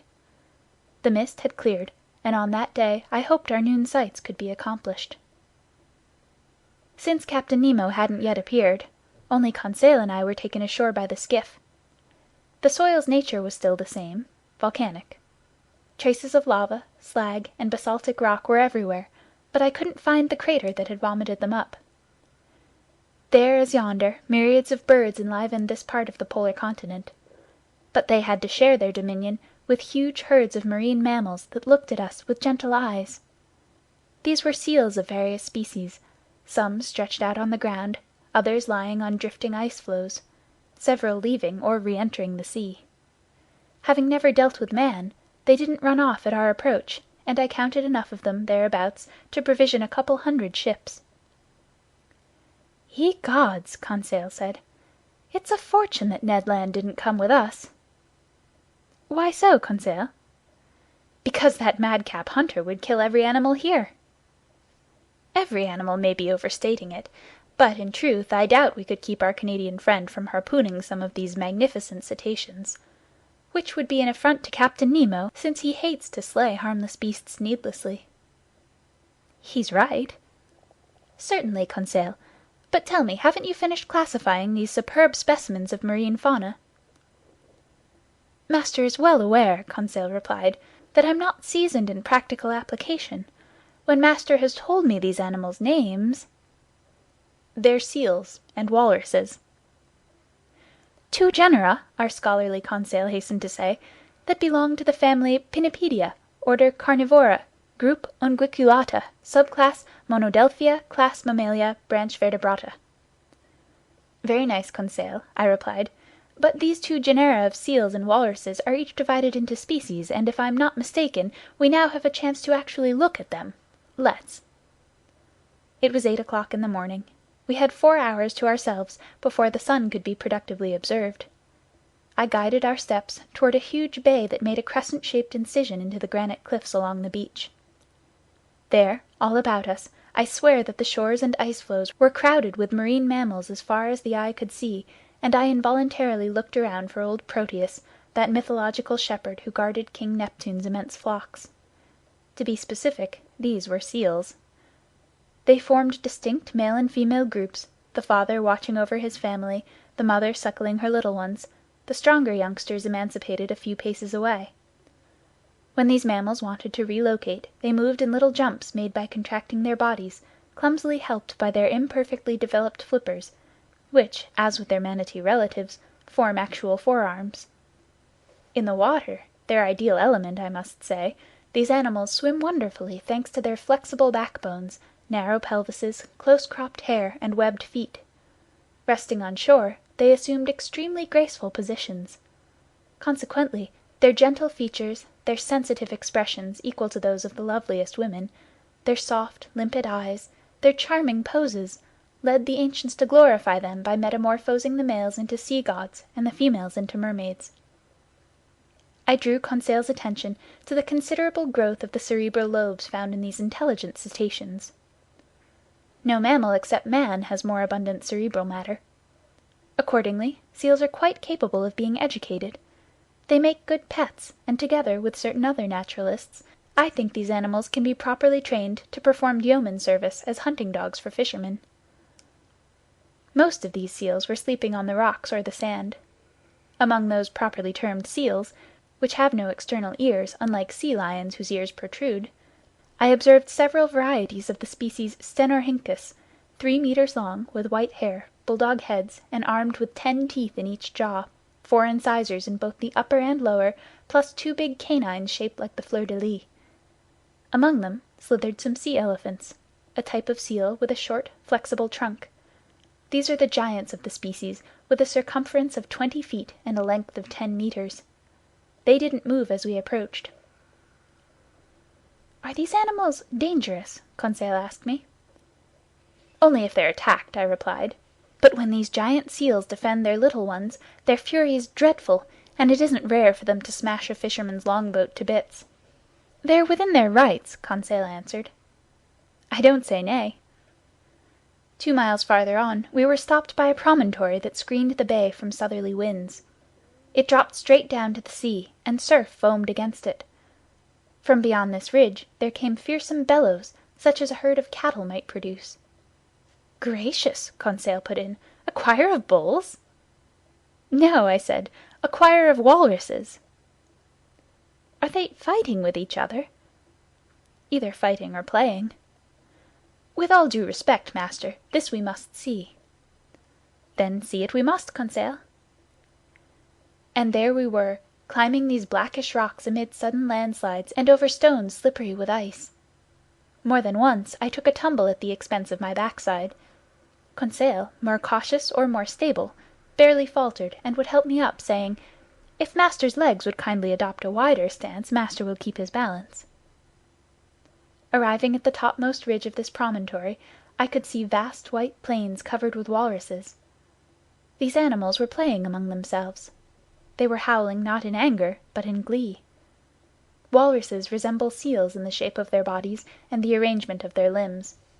But their lower jaws lack canines and incisors, and as for their upper canines, they consist of 2 tusks 80 centimeters long, with a circumference of 33 centimeters at the socket. Made of solid ivory, without striations, harder than elephant tusks and less prone to yellowing, these teeth are in great demand. Accordingly, walruses are the victims of a mindless hunting that soon will destroy them all, since their hunters indiscriminately slaughter pregnant females and youngsters, and over 4,000 individuals are destroyed annually. Passing near these unusual animals, I could examine them at my leisure, since they didn't stir. Their hides were rough and heavy, a tan color leaning toward a reddish-brown. Their coats were short and less than abundant. Some were 4 meters long. More tranquil and less fearful than their northern relatives, they posted no sentinels on guard duty at the approaches to their campsite. After examining this community of walruses, I decided to return in my tracks. It was 11 o'clock, and if Captain Nemo found conditions favorable for taking his sights, I wanted to be present at the operation. But I held no hopes that the sun would make an appearance that day. It was hidden from our eyes by clouds squeezed together on the horizon. Apparently, the jealous orb didn't want to reveal this inaccessible spot on the globe to any human being. Yet I decided to return to the Nautilus. We went along a steep, narrow path that ran over the cliff's summit. By 11:30 we had arrived at our landing place. The beached skiff had brought the captain ashore. I spotted him standing on a chunk of basalt. His instruments were beside him. His eyes were focused on the northern horizon, along which the sun was sweeping in its extended arc. I found a place near him and waited without speaking. Noon arrived, and just as on the day before, the sun didn't put in an appearance. It was sheer bad luck. Our noon sights were still lacking. If we couldn't obtain them tomorrow, we would finally have to give up any hope of fixing our position. In essence, it was precisely March 20th. Tomorrow, the 21st, was the day of the equinox. The sun would disappear below the horizon for 6 months, not counting refraction, and after its disappearance the long polar night would begin. Following the September equinox, the sun had emerged above the northerly horizon, rising in long spirals until December 21st. At that time, the summer solstice of these southernmost districts, the sun had started back down, and tomorrow it would cast its last rays. I shared my thoughts and fears with Captain Nemo. "You're right, Professor Aronnax," he told me. "If I can't take the sun's altitude tomorrow, I won't be able to try again for another 6 months. But, precisely because sailor's luck has led me into these seas on March 21st, it will be easy to get our bearings if the noonday sun does appear before our eyes." "Why easy, Captain?" "Because when the orb of day sweeps in such long spirals, it's difficult to measure its exact altitude above the horizon, and our instruments are open to committing serious errors." "Then what can you do?" "I use only my chronometer," Captain Nemo answered me. "At noon tomorrow, March 21st, if, after accounting for refraction, the sun's disk is cut exactly in half by the northern horizon, that will mean I'm at the South Pole." "Right," I said. "Nevertheless, it isn't a mathematically exact proof, because the equinoxes needn't fall precisely at noon." "No doubt, sir, but the error will be under 100 meters, and that's close enough for us. Until tomorrow, then." Captain Nemo went back on board. Conseil and I stayed behind until 5 o'clock, surveying the beach, observing and studying. The only unusual object I picked up was an auk's egg of remarkable size, for which a collector would have paid more than 1,000 francs. Its cream-colored tint, plus the streaks and markings that decorated it like so many hieroglyphics, made it a rare trinket. I placed it in Conseil's hands, and holding it like a precious porcelain from China, that cautious, sure-footed lad got it back to the Nautilus in one piece. There I put this rare egg inside one of the glass cases in the museum. I ate supper, feasting with an appetite on an excellent piece of seal liver whose flavor reminded me of pork. Then I went to bed, but not without praying, like a good Hindu, for the favors of the radiant orb. The next day, March 21st, bright and early at 5 o'clock in the morning, I climbed onto the platform. I found Captain Nemo there. "The weather is clearing a bit," he told me. "I have high hopes. After breakfast we'll make our way ashore and choose an observation post." This issue settled, I went to find Ned Land. I wanted to take him with me. The obstinate Canadian refused, and I could clearly see that his tight-lipped mood and his bad temper were growing by the day. Under the circumstances, I ultimately wasn't sorry that he refused.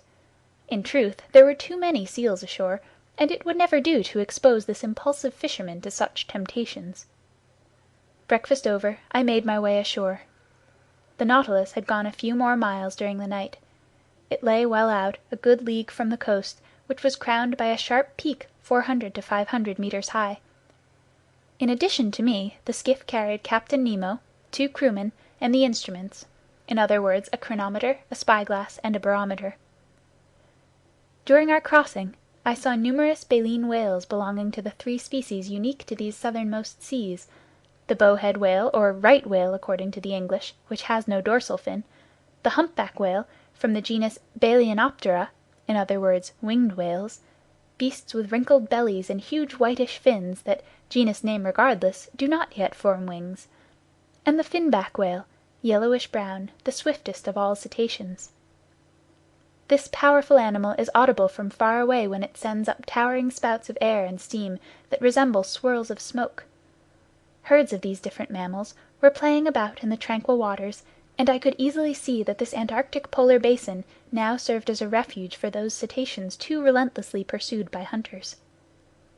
I also noted long, whitish strings of salps, a type of mollusk found in clusters, and some jellyfish of large size that swayed in the eddies of the billows. By 9 o'clock we had pulled up to shore. The sky was growing brighter. Clouds were fleeing to the south. Mists were rising from the cold surface of the water. Captain Nemo headed toward the peak, which he no doubt planned to make his observatory. It was an arduous climb over sharp lava and pumice stones in the midst of air often reeking with sulphurous fumes from the smoke holes. For a man out of practice at treading land, the captain scaled the steepest slopes with a supple agility I couldn't equal, and which would have been envied by hunters of Pyrenees mountain goats. It took us 2 hours to reach the summit of this half-crystal, half-basalt peak. From there our eyes scanned a vast sea, which scrawled its boundary line firmly against the background of the northern sky. At our feet, dazzling tracts of white. Over our heads, a pale azure, clear of mists. North of us, the sun's disk, like a ball of fire already cut into by the edge of the horizon. From the heart of the waters, jets of liquid rising like hundreds of magnificent bouquets.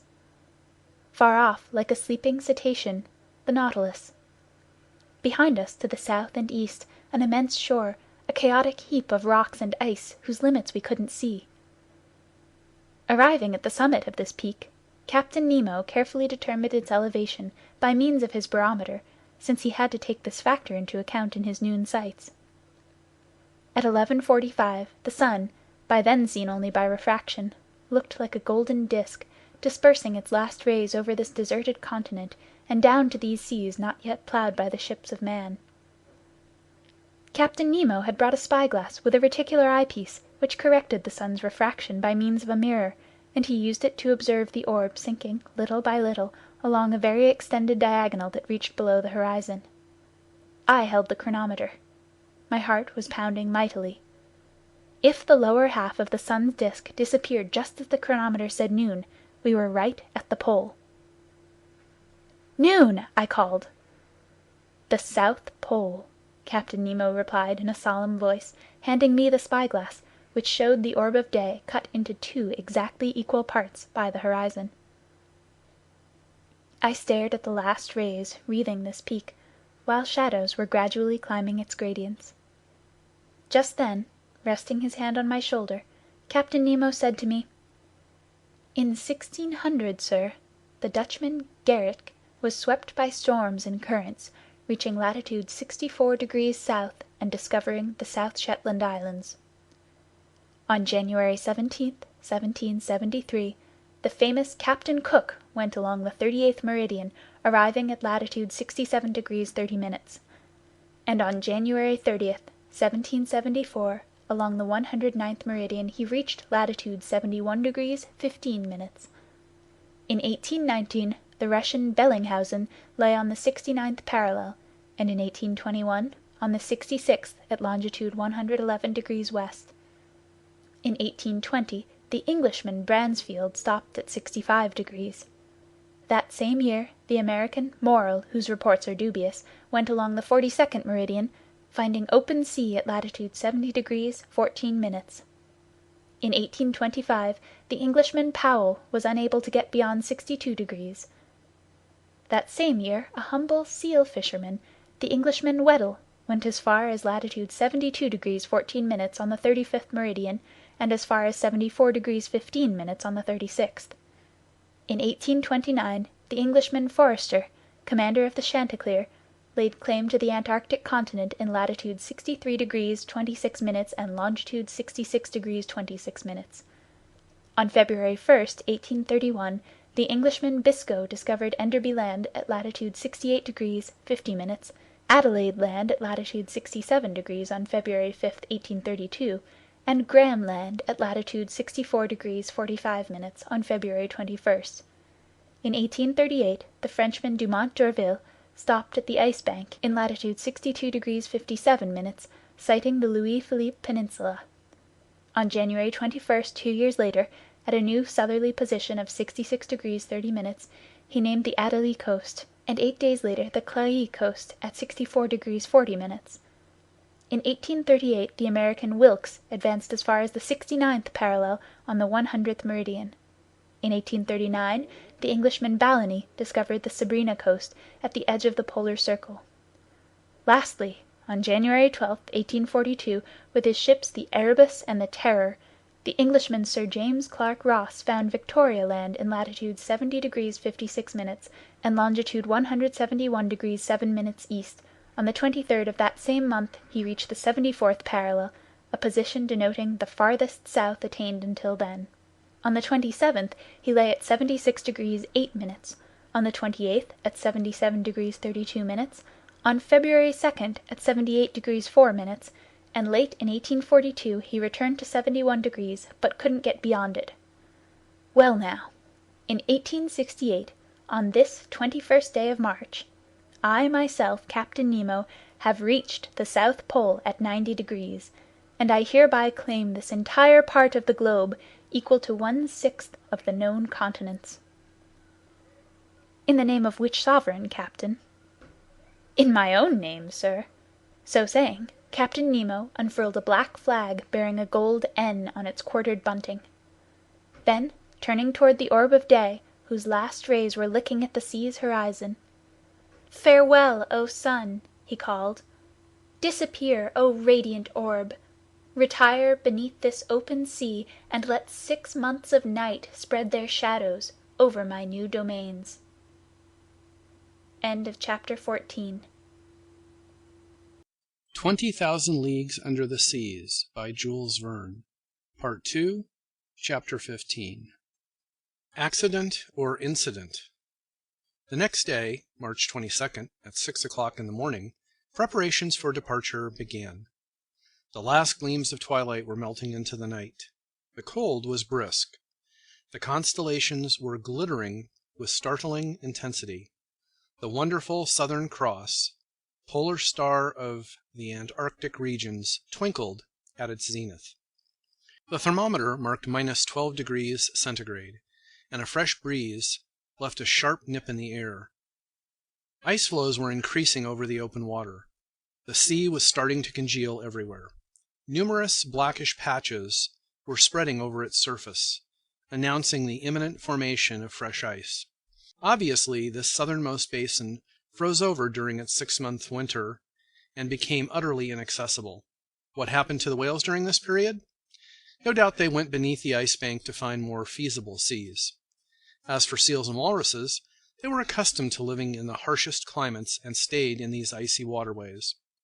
These animals know by instinct how to gouge holes in the ice fields and keep them continually open. They go to these holes to breathe. Once the birds have migrated northward to escape the cold, these marine mammals remain the sole lords of the polar continent. Meanwhile, the ballast tanks filled with water and the Nautilus sank slowly. At a depth of 1,000 feet it stopped. Its propellers churned the waves, and it headed due north at a speed of 15 miles per hour. Near the afternoon, it was already cruising under the immense frozen carapace of the ice bank. As a precaution, the panels in the lounge stayed closed, because the Nautilus's hull could run afoul of some submerged block of ice. So I spent the day putting my notes into final form. My mind was completely wrapped up in my memories of the pole. We had reached that inaccessible spot without facing exhaustion or danger, as if our seagoing passenger carriage had glided there on railroad tracks. And now we had actually started our return journey. Did it still have comparable surprises in store for me? I felt sure it did, so inexhaustible is this series of underwater wonders. As it was, in 5.5 months since fate had brought us on board, we had cleared 14,000 leagues, and over this track, longer than the Earth's equator, so many fascinating or frightening incidents had beguiled our voyage. The hunting trip in Crespo forests, our running aground in the Torres Strait, the coral cemetery, the pearl fisheries of Ceylon, the Arabic tunnel, the fires of Santorini, those millions in the Bay of Vigo, Atlantis, the South Pole. During the night, all these memories crossed from one dream to the next, not giving my brain a moment's rest. At 3 o'clock in the morning, I was awakened by a violent collision. I sat up in bed, listening in the darkness, and then was suddenly hurled into the middle of my stateroom. Apparently, the Nautilus had gone aground, then heeled over sharply. Leaning against the walls, I dragged myself down the gangways to the lounge, whose ceiling lights were on. The furniture had been knocked over. Fortunately, the glass cases were solidly secured at the base and had stood fast. Since we were no longer vertical, the starboard pictures were glued to the tapestries, while those to port had their lower edges hanging a foot away from the wall. So the Nautilus was lying on its starboard side, completely stationary to boot. In its interior I heard the sound of footsteps and muffled voices, but Captain Nemo didn't appear. Just as I was about to leave the lounge, Ned Land and Conseil entered. "What happened?" I instantly said to them. "I came to ask Master that," Conseil replied. "Damnation," the Canadian explained. "I know full well what happened. The Nautilus has gone aground. And judging from the way it's listing, I don't think it'll pull through like the first time in the Torres Strait." "But," I asked, "are we at least back on the surface of the sea?" "We have no idea," Conseil replied. "It's easy to find out," I answered. I consulted the pressure gauge. Much to my surprise, it indicated a depth of 360 meters. "What's the meaning of this?" I exclaimed. "We must confer with Captain Nemo," Conseil said. "But where do we find him?" Ned Land asked. "Follow me," I told my two companions. We left the lounge. Nobody in the library, nobody by the central companionway or the crew's quarters. I assumed that Captain Nemo was stationed in the pilot house. Best to wait. The three of us returned to the lounge. I'll skip over the Canadian's complaints. He had good grounds for an outburst. I didn't answer him back, letting him blow off all the steam he wanted. We had been left to ourselves for 20 minutes, trying to detect the tiniest noises inside the Nautilus, when Captain Nemo entered. He didn't seem to see us. His facial features, usually so emotionless, revealed a certain uneasiness. He studied the compass and the pressure gauge in silence, then went and put his fingers on the world map at a spot in the sector depicting the southernmost seas. I hesitated to interrupt him, but some moments later, when he turned to me, I threw back at him a phrase he had used in the Torres Strait. "An incident, Captain?" "No, sir," he replied. "This time an accident. Serious? Perhaps. Is there any immediate danger? No. The Nautilus has run aground? Yes. And this accident came about through nature's unpredictability, not man's incapacity. No errors were committed in our maneuvers. Nevertheless, we can't prevent a loss of balance from taking its toll. One may defy human laws, but no one can withstand the laws of nature." Captain Nemo had picked an odd time to philosophize. All in all, this reply told me nothing. "May I learn, sir," I asked him, "what caused this accident?" "An enormous block of ice, an entire mountain, has toppled over," he answered me. "When an iceberg is eroded at the base by warmer waters or by repeated collisions, its center of gravity rises. Then it somersaults. It turns completely upside down. That's what happened here. When it overturned, one of these blocks hit the Nautilus as it was cruising under the waters. Sliding under the hull, this block then raised us with irresistible power, lifting us into less congested strata where we now lie on our side. But can't we float the Nautilus clear by emptying its ballast tanks to regain our balance? That, sir, is being done right now. You can hear the pumps working. Look at the needle on the pressure gauge. It indicates that the Nautilus is rising. But this block of ice is rising with us, and until some obstacle halts its upward movement, our position won't change. Indeed, the Nautilus kept the same heel to starboard. No doubt it would straighten up once the block came to a halt. But before that happened, who knew if we might not hit the underbelly of the ice bank and be hideously squeezed between two frozen surfaces? I mused on all the consequences of this situation. Captain Nemo didn't stop studying the pressure gauge. Since the toppling of this iceberg, the Nautilus had risen about 150 feet. Suddenly, a slight movement could be felt over the hull. Obviously, the Nautilus was straightening a bit. Objects hanging in the lounge were visibly returning to their normal positions. The walls were approaching the vertical. Nobody said a word. Hearts pounding, we could see and feel the ship righting itself. The floor was becoming horizontal beneath our feet. 10 minutes went by. "Finally, we're upright," I exclaimed. "Yes," Captain Nemo said, heading to the lounge door. "But will we float off?" I asked him. "Certainly," he replied, "since the ballast tanks aren't empty yet. And when they are, the Nautilus must rise to the surface of the sea." The captain went out, and soon I saw that at his orders the Nautilus had halted its upward movement. In fact, it soon would have hit the underbelly of the ice bank, but it had stopped in time and was floating in mid-water. "That was a close call," Conseil said. "Yes. We could have been crushed between these masses of ice, or at least imprisoned between them, and then, with no way to renew our air supply—" "Yes, that was a close call. If it's Overworth," Ned Land muttered. I was unwilling to get into a pointless argument with the Canadian and didn't reply. Moreover, the panels opened just then, and the outside light burst through the uncovered windows. We were fully afloat, as I've said, but on both sides of the Nautilus, about 10 meters away, there rose dazzling walls of ice. There also were walls above and below. Above, because the ice bank's underbelly spread over us like an immense ceiling. Below, because the somersaulting block, shifting little by little, had found points of purchase on the both side walls and had gotten jammed between them. The Nautilus was imprisoned in a genuine tunnel of ice, about 20 meters wide and filled with quiet water. So the ship could easily exit by going either ahead or astern, sinking a few hundred meters deeper, and then taking an open passageway beneath the ice bank. The ceiling lights were off, yet the lounge was still brightly lit. This was due to the reflecting power of the walls of ice, which threw the beams of our beacon right back at us. Words cannot describe the effects produced by our galvanic rays on these huge, whimsically sculptured blocks, whose every angle, ridge, and facet gave off a different glow depending upon the nature of the veins running inside the ice. It was a dazzling mine of gems, in particular sapphires and emeralds, whose jets of blue and green crisscrossed. Here and there, opaline hues of infinite subtlety raced among sparks of light that were like so many fiery diamonds, their brilliance more than any eye could stand. The power of our beacon was increased 100-fold, like a lamp shining through biconvex lenses of a world-class lighthouse. "How beautiful," Conseil explained. "Yes," I said. "It's a wonderful sight, isn't it, Ned?" "Oh, damnation, yes," Ned Land shot back. "It's superb. I'm furious that I have to admit it. No one has ever seen the like.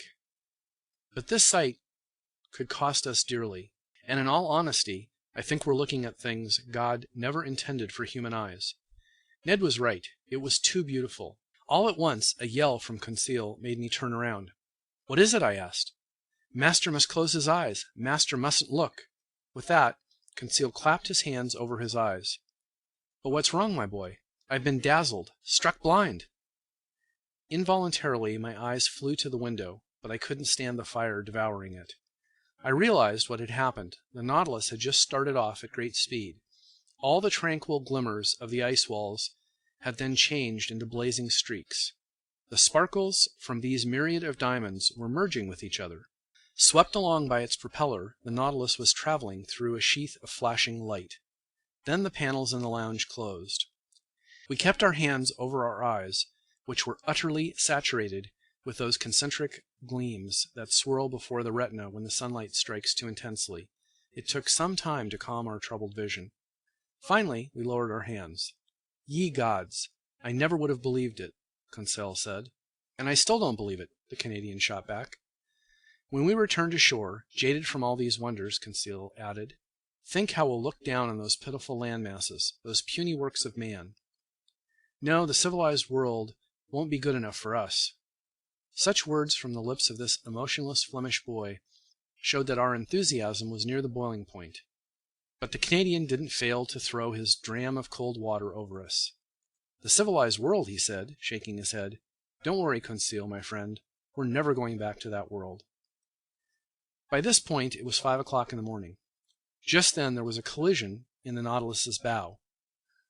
I realized that its spur had just bumped a block of ice.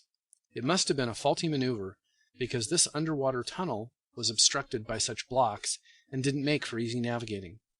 So I had assumed that Captain Nemo, in adjusting his course, would go around each obstacle or would hug the walls and follow the winding of the tunnel. In either case, our forward motion wouldn't receive an absolute check. Nevertheless, contrary to my expectations, the Nautilus definitely began to move backwards. "We're going astern?" Conseil said. "Yes," I replied. "Apparently the tunnel has no way out at this end." "And so?" "So," I said, "our maneuvers are quite simple. We'll return in our tracks and go out the southern opening. That's all." As I spoke, I tried to sound more confident than I really felt. Meanwhile, the Nautilus accelerated its backward movement, and running with propeller in reverse, it swept us along at great speed. "This'll mean a delay," Ned said. "What are a few hours more or less, so long as we get out?"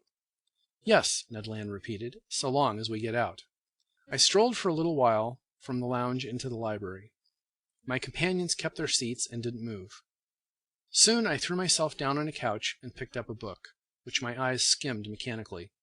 A quarter of an hour later, Conseil approached me, saying, "Is it deeply fascinating, this volume Master is reading?" "Tremendously fascinating," I replied. "I believe it. Master is reading his own book." "My own book?" Indeed, my hands were holding my own work on the great ocean depths. I hadn't even suspected. I closed the book and resumed my strolling. Ned and Conseil stood up to leave. "Stay here, my friends," I said, stopping them. "Let's stay together until we're out of this blind alley." "As Master wishes," Conseil replied. The hours passed. I often studied the instruments hanging on the lounge wall. The pressure gauge indicated that the Nautilus stayed at a constant depth of 300 meters. The compass, that it kept heading south. The log, that it was traveling at a speed of 20 miles per hour, an excessive speed in such a cramped area. But Captain Nemo knew that by this point there was no such thing as too fast, since minutes were now worth centuries. At 8:25 a second collision took place, this time astern. I grew pale. My companions came over. I clutched Conseil's hand. Our eyes questioned each other, and more directly than if our thoughts had been translated into words. Just then the captain entered the lounge. I went to him. "Our path is barred to the south?" I asked him. "Yes, sir. When it overturned, that iceberg closed off every exit. We're boxed in?" "Yes." End of chapter 15. 20,000 Leagues Under the Seas by Jules Verne. Second part, Chapter 16. Shortage of air. Consequently, above, below, and around the Nautilus there were impenetrable frozen walls. We were the ice bank's prisoners. The Canadian banged a table with his fearsome fist. Conseil kept still. I stared at the captain. His face had resumed its usual emotionlessness. He crossed his arms. He pondered. The Nautilus did not stir. The captain then broke into speech. "Gentlemen," he said, in a calm voice, "there are two ways of dying under the conditions in which we are placed." This inexplicable individual acted like a mathematics professor working out a problem for his pupils. "The first way," he went on, "is death by crushing. The second is death by asphyxiation. I don't mention the possibility of death by starvation because the Nautilus's provisions will certainly last longer than we will. Therefore, let's concentrate on our chances of being crushed or asphyxiated."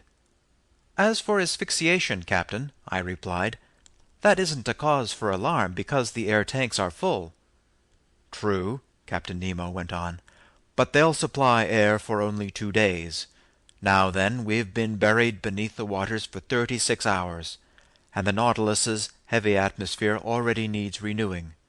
In another 48 hours our reserve air will be used up. Well then, Captain, let's free ourselves within 48 hours. We'll try to at least, by cutting through one of these walls surrounding us." "Which one?" I asked. "Borings will tell us that. I'm going to ground the Nautilus on the lower shelf. Then my men will put on their diving suits and attack the thinnest of these ice walls." "Can the panels in the lounge be left open?" "Without ill effect. We're no longer in motion." Captain Nemo went out. Hissing sounds soon told me that water was being admitted into the ballast tanks. The Nautilus slowly settled and rested on the icy bottom at a depth of 350 meters, the depth at which the lower shelf of ice lay submerged. "My friends," I said, "we are in a serious predicament, but I'm counting on your courage and energy." "Sir," the Canadian replied, "this is no time to bore you with my complaints. I'm ready to do anything I can for the common good." "Excellent, Ned," I said, extending my hand to the Canadian. "I might add," he went on, "that I'm as handy with a pick as a harpoon. If I can be helpful to the captain, he can use me any way he wants." "He won't turn down your assistance. Come along, Ned." I led the Canadian to the room where the Nautilus's men were putting on their diving suits. I informed the captain of Ned's proposition, which was promptly accepted. The Canadian got into his underwater costume and was ready as soon as his fellow workers. Each of them carried on his back a Rouquayrol device that the air tanks had supplied with a generous allowance of fresh oxygen, a considerable but necessary drain on the Nautilus's reserves. As for the Ruhmkorff lamps, they were unnecessary in the midst of these brilliant waters, saturated with our electric rays. After Ned was dressed, I re-entered the lounge, whose windows had been uncovered. Stationed next to Conseil, I examined the strata surrounding and supporting the Nautilus. Some moments later we saw a dozen crewmen set foot on the shelf of ice, among them Ned Land, easily recognized by his tall figure. Captain Nemo was with them. Before digging into the ice, the captain had to obtain borings, to ensure working in the best direction. Long bores were driven into the side walls, but after 15 meters the instruments were still impeded by the thickness of those walls. It was futile to attack the ceilings, since that surface was the ice bank itself, more than 400 meters high. Captain Nemo then bored into the lower surface. There we were separated from the sea by a 10-meter barrier. That's how thick the iceberg was. From this point on, it was an issue of cutting out a piece equal in surface area to the Nautilus's waterline. This meant detaching about 6,500 cubic meters, to dig a hole through which the ship could descend below this tract of ice. Work began immediately and was carried on with tireless tenacity. Instead of digging all around the Nautilus, which would have entailed even greater difficulties, Captain Nemo had an immense trench outlined on the ice 8 meters from our port quarter. Then his men simultaneously staked it off at several points around its circumference. Soon their picks were vigorously attacking this compact matter, and huge chunks were loosened from its mass. These chunks weighed less than the water, and by an unusual effect of specific gravity, each chunk took wing, as it were, to the roof of the tunnel, which thickened above by as much as it was diminished below. But this hardly mattered so long as the lower surface kept growing thinner. After 2 hours of energetic work, Ned Land re-entered, exhausted. He and his companions were replaced by new workmen, including Conseil and me. The Nautilus's chief officer supervised us. The water struck me as unusually cold, but I warmed up promptly while wielding my pick. My movements were quite free, although they were executed under a pressure of 30 atmospheres.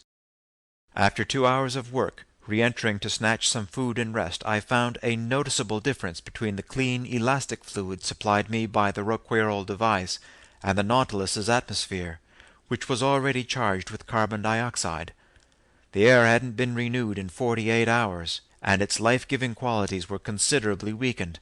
Meanwhile, after 12 hours had gone by, we had removed from the outlined surface area a slice of ice only 1 meter thick, hence about 600 cubic meters.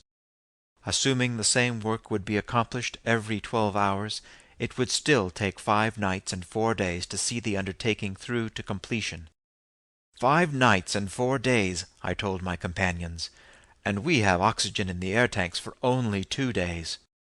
Without taking into account, Ned answered, that once we're out of this damned prison we'll still be cooped up beneath the ice bank, without any possible contact with the open air.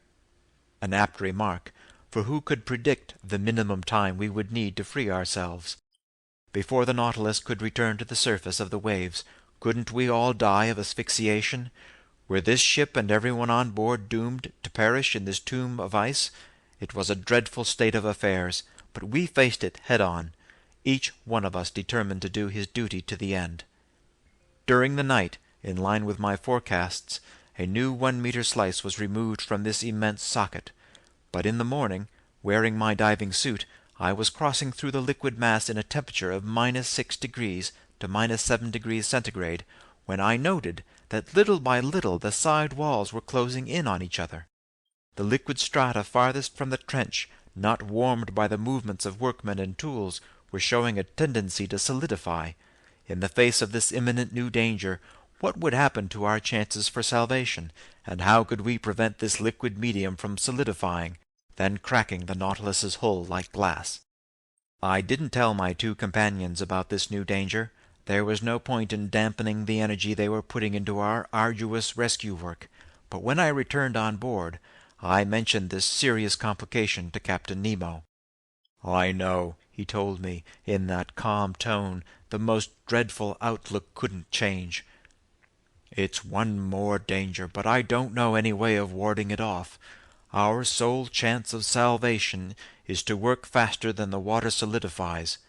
We've got to get there first, that's all." Get there first! By then I should have been used to this type of talk.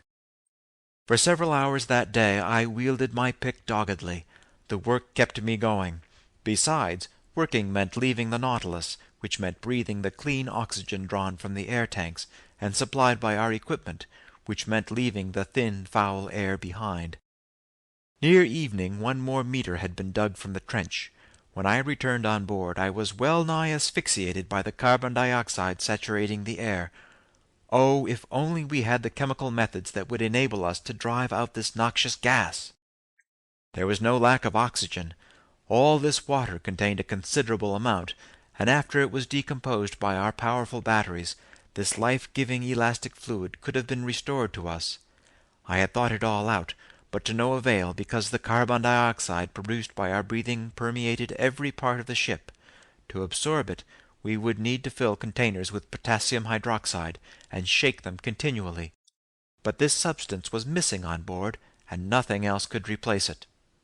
That evening Captain Nemo was forced to open the spigots of his air tanks and shoot a few spouts of fresh oxygen through the Nautilus's interior. Without this precaution, we wouldn't have awakened the following morning.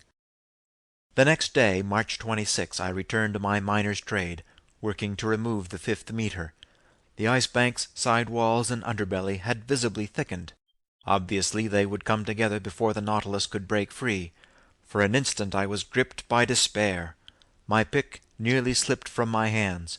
What was the point of this digging if I was to die smothered and crushed by this water turning to stone, a torture undreamed of by even the wildest savages? I felt like I was lying in the jaws of a fearsome monster, jaws irresistibly closing. Supervising our work, working himself, Captain Nemo passed near me just then. I touched him with my hand and pointed to the walls of our prison. The starboard wall had moved forward to a point less than 4 meters from the Nautilus's hull. The captain understood and gave me a signal to follow him. We returned on board. My diving suit removed, I went with him to the lounge. "Professor Aronnax," he told me, This calls for heroic measures, or we'll be sealed up in this solidified water as if it were cement." "Yes," I said, "but what can we do?" "Oh," he exclaimed, "if only my Nautilus were strong enough to stand that much pressure without being crushed." "Well?" I asked, not catching the captain's meaning. "Don't you understand," he went on, "that the congealing of this water could come to our rescue? Don't you see that by solidifying it could burst these tracts of ice imprisoning us, just as its freezing can burst the hardest stones? Aren't you aware that this force could be the instrument of our salvation rather than our destruction?" "Yes, Captain, maybe so, but whatever resistance to crushing the Nautilus may have, it still couldn't stand such dreadful pressures, and it would be squashed as flat as a piece of sheet iron." "I know it, sir. So we can't rely on nature to rescue us, only our own efforts. We must counteract this solidification. We must hold it in check. Not only are the side walls closing in, but there aren't 10 feet of water ahead or astern of the Nautilus. All around us this freeze is gaining fast." "How long," I asked, "will the oxygen in the air tanks enable us to breathe on board?" The captain looked me straight in the eye. "After tomorrow," he said, "the air tanks will be empty." I broke out in a cold sweat, but why should I have been startled by this reply? On March 22nd the Nautilus had dived under the open waters at the pole. It was now the 26th. We had lived off the ship's stores for 5 days, and all remaining breathable air had to be saved for the workmen. Even today, as I write these lines, my sensations are so intense that an involuntary terror sweeps over me, and my lungs still seem short of air. Meanwhile, motionless and silent, Captain Nemo stood lost in thought. An idea visibly crossed his mind, but he seemed to brush it aside. He told himself no. At last these words escaped his lips. "Boiling water," he muttered. "Boiling water?" I exclaimed. "Yes, sir. We're shut up in a relatively confined area. If the Nautilus's pumps continually injected streams of boiling water into this space, wouldn't that raise its temperature and delay its freezing?" "It's worth trying," I said resolutely. "So let's try it, Professor." By then the thermometer gave -7 centigrade outside. Captain Nemo led me to the galley where a huge distilling mechanism was at work, supplying drinking water via evaporation. The mechanism was loaded with water, and the full electric heat of our batteries was thrown into coils awash in liquid. In a few minutes the water reached 100 centigrade. It was sent to the pumps while new water replaced it in the process. The heat generated by our batteries was so intense that after simply going through the mechanism, water drawn cold from the sea arrived boiling hot at the body of the pump. The steaming water was injected into the icy water outside, and after 3 hours had passed, the thermometer gave the exterior temperature as -6 centigrade. That was 1 degree gained. 2 hours later the thermometer gave only -4 degrees. After I monitored the operation's progress, double-checking it with many inspections, I told the captain, "It's working." "I think so," he answered me. "We've escaped being crushed. Now we have only asphyxiation to fear." During the night the water temperature rose to -1 degree centigrade. The injections couldn't get it to go a single degree higher, but since salt water freezes only at -2 degrees, I was finally assured that there was no danger of it solidifying. By the next day, March 27, 6 meters of ice had been torn from the socket. Only 4 meters were left to be removed. That still meant 48 hours of work. The air couldn't be renewed in the Nautilus's interior. Accordingly, that day it kept getting worse. An unbearable heaviness weighed me down. Near 3 o'clock in the afternoon this agonizing sensation affected me to an intense degree. Yawns dislocated my jaws. My lungs were gasping in their quest for that enkindling elastic fluid required for breathing, now growing scarcer and scarcer. My mind was in a daze. I lay outstretched, strength gone, nearly unconscious.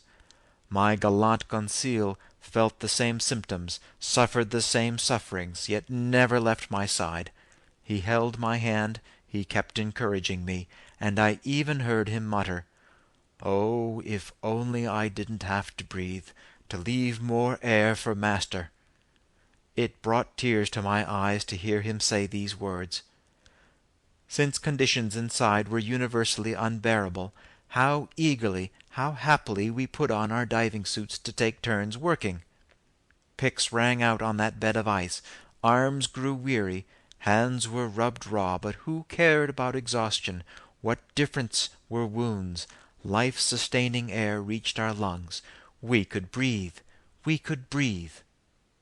And yet nobody prolonged his underwater work beyond the time allotted him. His shift over, each man surrendered to a gasping companion the air tank that would revive him. Captain Nemo set the example and was foremost in submitting to this strict discipline.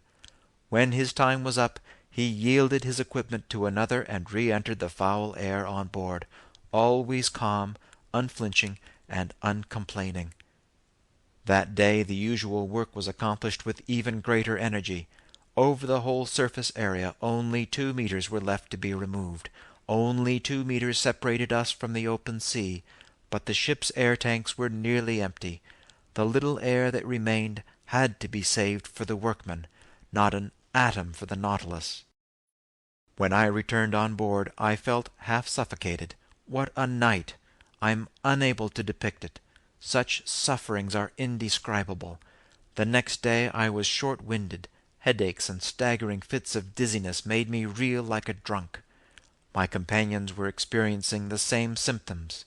Some crewmen were at their last gasp.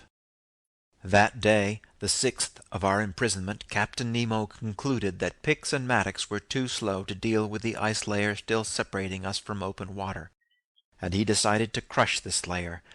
The man had kept his energy and composure. He had subdued physical pain with moral strength. He could still think, plan, and act.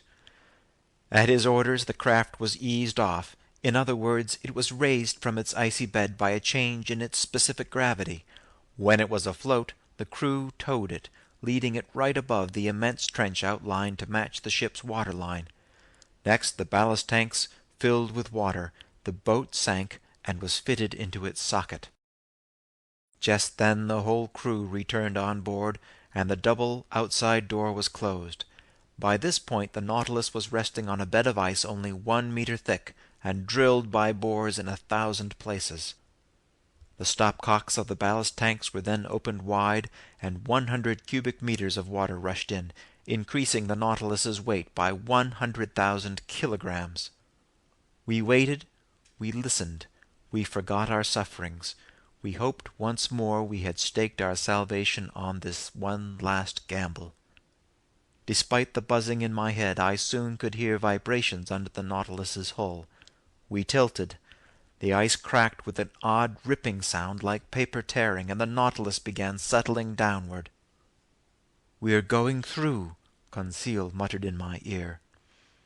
I couldn't answer him. I clutched his hand. I squeezed it in an involuntary convulsion. All at once, carried away by its frightful excess load, the Nautilus sank into the waters like a cannonball.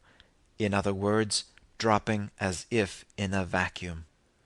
Our full electric power was then put on the pumps, which instantly began to expel water from the ballast tanks. After a few minutes we had checked our fall. The pressure gauge soon indicated an ascending movement.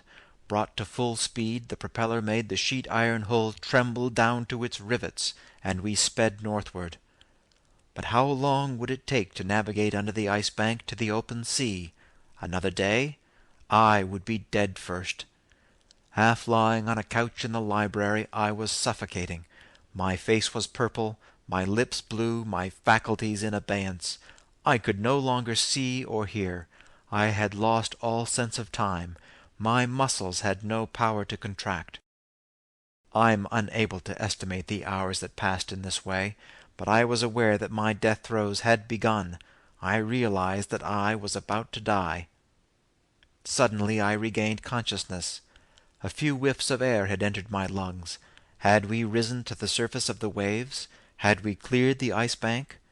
No. Ned and Conseil, my two gallant friends, were sacrificing themselves to save me. A few atoms of air were still left in the depths of one Rouquayrol device.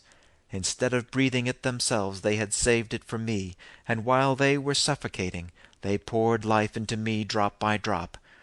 I tried to push the device away. They held my hands, and for a few moments I could breathe luxuriously. My eyes flew toward the clock. It was 11 in the morning. It had to be March 28. The Nautilus was traveling at the frightful speed of 40 miles per hour. It was writhing in the waters. Where was Captain Nemo? Had he perished? Had his companions died with him? Just then the pressure gauge indicated that we were no more than 20 feet from the surface. Separating us from the open air was a mere tract of ice. Could we break through it? Perhaps. In any event, the Nautilus was going to try.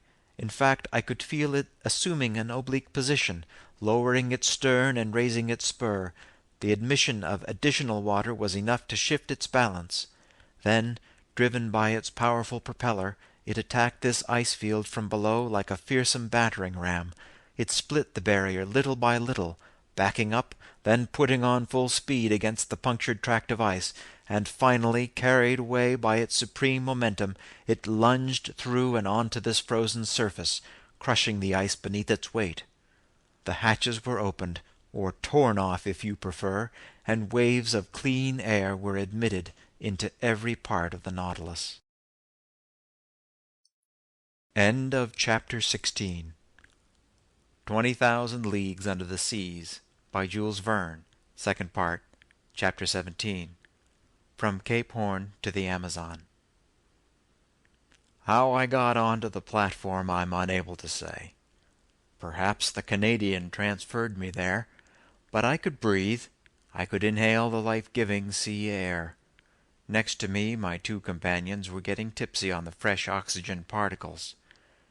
Poor souls who have suffered from long starvation mustn't pounce heedlessly on the first food given them. We, on the other hand, didn't have to practice such moderation. We could suck the atoms from the air by the lungful, and it was the breeze itself that poured into us this luxurious intoxication. Ah! Conseil was putting in. What fine oxygen! Let master have no fears about breathing. There's enough for everyone. As for Ned Land, he didn't say a word, but his wide-open jaws would have scared off a shark. And what powerful inhalations! The Canadian drew like a furnace going full blast. Our strength returned promptly, and when I looked around I saw that we were alone on the platform. No crewmen, not even Captain Nemo. Those strange seamen on the Nautilus were content with the oxygen circulating inside. Not one of them had come up to enjoy the open air. The first words I pronounced were words of appreciation and gratitude to my two companions. Ned and Conseil had kept me alive during the final hours of our long death throes, but no expression of thanks could repay them fully for such devotion. "Good Lord, Professor," Ned Land answered me. "Don't mention it. What did we do that's so praiseworthy? Not a thing. It was a question of simple arithmetic. Your life is worth more than ours, so we had to save it." "No, Ned," I replied, "it isn't worth more. Nobody could be better than a kind and generous man like yourself."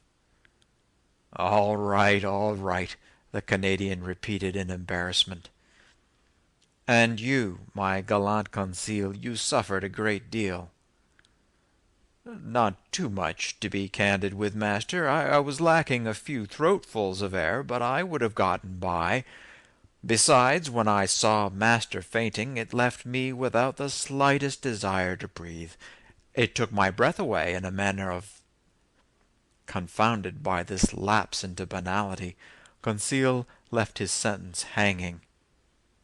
"My friends," I replied, very moved, "we're bound to each other forever, and I'm deeply indebted to you." "Which I'll take advantage of," the Canadian shot back. "Eh?" Conseil put in. "Yes," Ned Land went on. "You can repay your debt by coming with me when I leave this infernal Nautilus." "By the way," Conseil said, "are we going in a favorable direction?" "Yes," I replied, "because we're going in the direction of the sun, and here the sun is due north." "Sure," Ned Land went on, "but it remains to be seen whether we'll make for the Atlantic or the Pacific. In other words, whether we'll end up in well-traveled or deserted seas." I had no reply to this, and I feared that Captain Nemo wouldn't take us homeward, but rather into that huge ocean washing the shores of both Asia and America. In this way he would complete his underwater tour of the world, going back to those seas where the Nautilus enjoyed the greatest freedom. But if we returned to the Pacific, far from every populated shore, what would happen to Ned Land's plans? We would soon settle this important point. The Nautilus traveled swiftly. Soon we had cleared the Antarctic Circle, plus the promontory of Cape Horn. We were abreast of the tip of South America by March 31 at 7 o'clock in the evening. By then all our past sufferings were forgotten. The memory of that imprisonment under the ice faded from our minds. We had thoughts only of the future.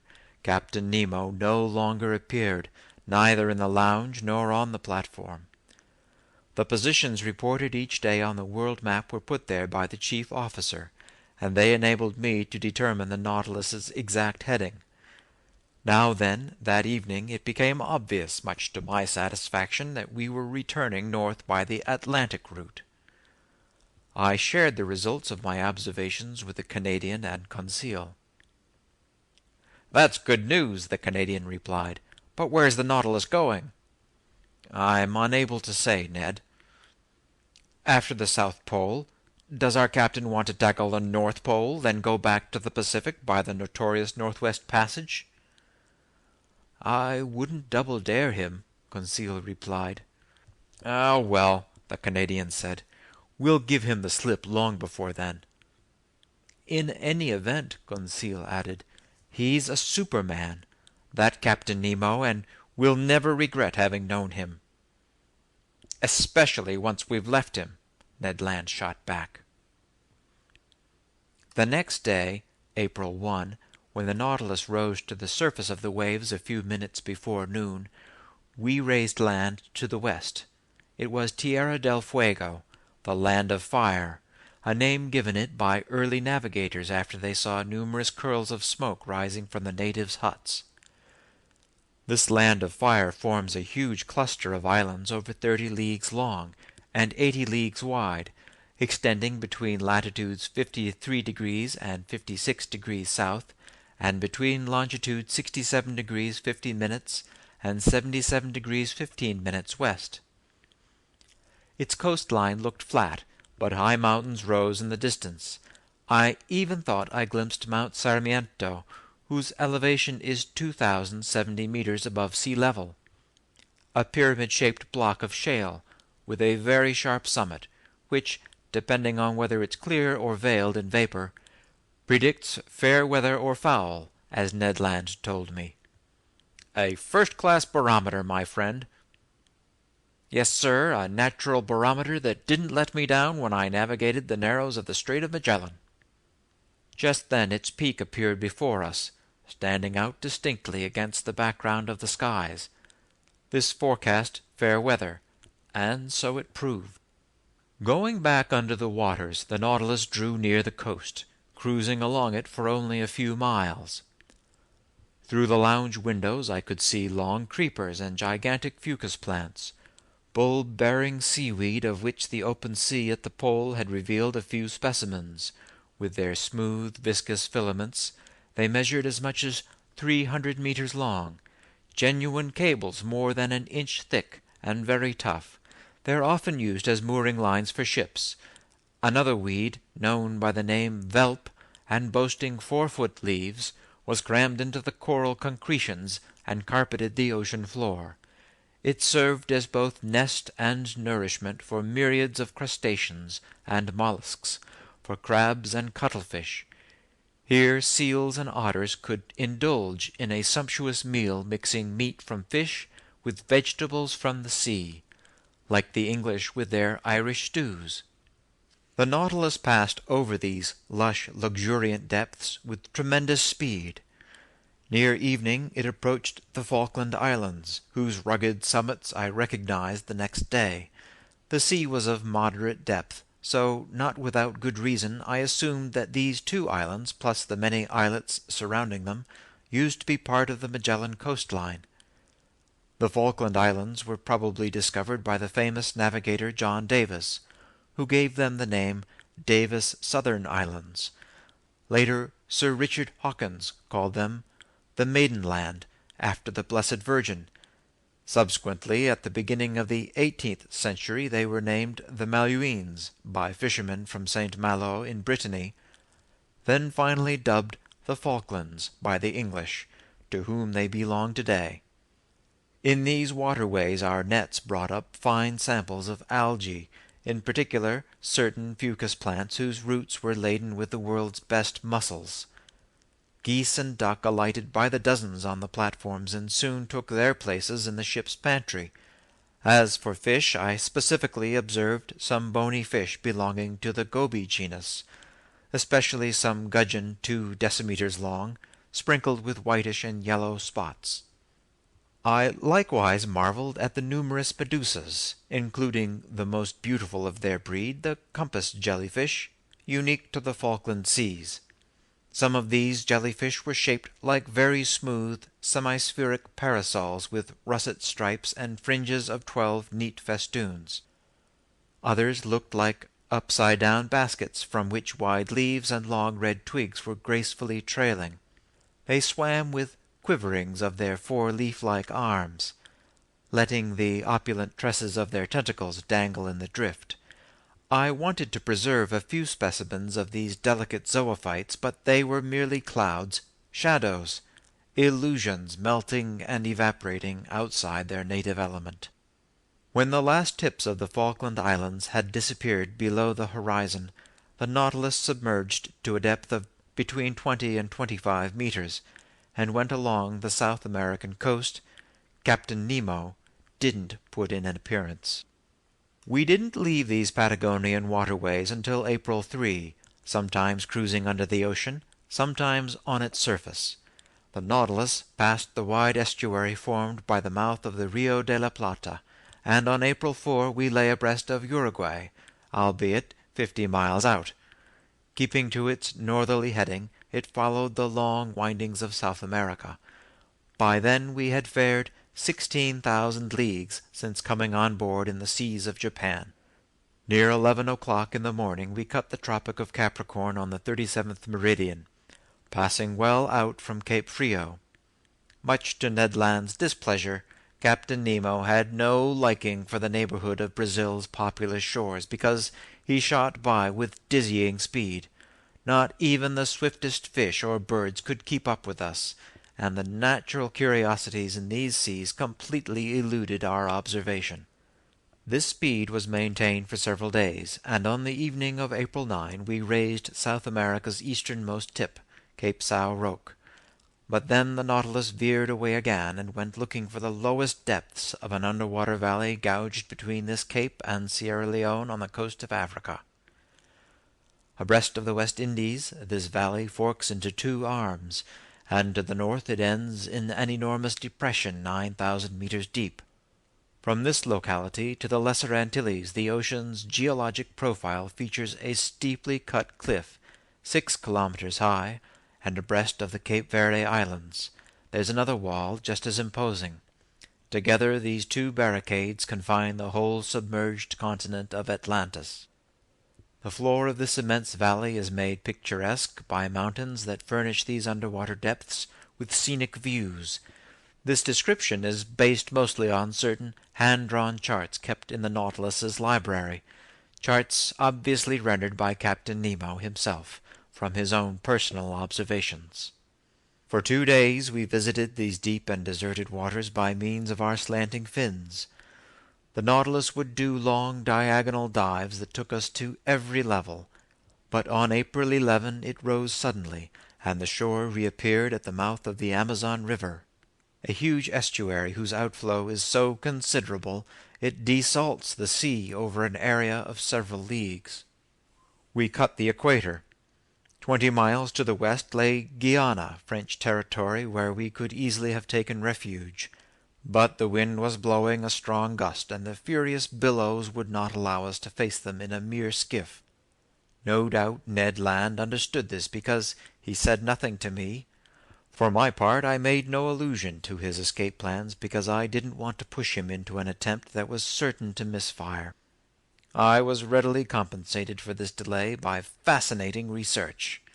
During those 2 days of April 11 to 12, the Nautilus didn't leave the surface of the sea, and its trawl brought up a simply miraculous catch of zoophytes, fish, and reptiles.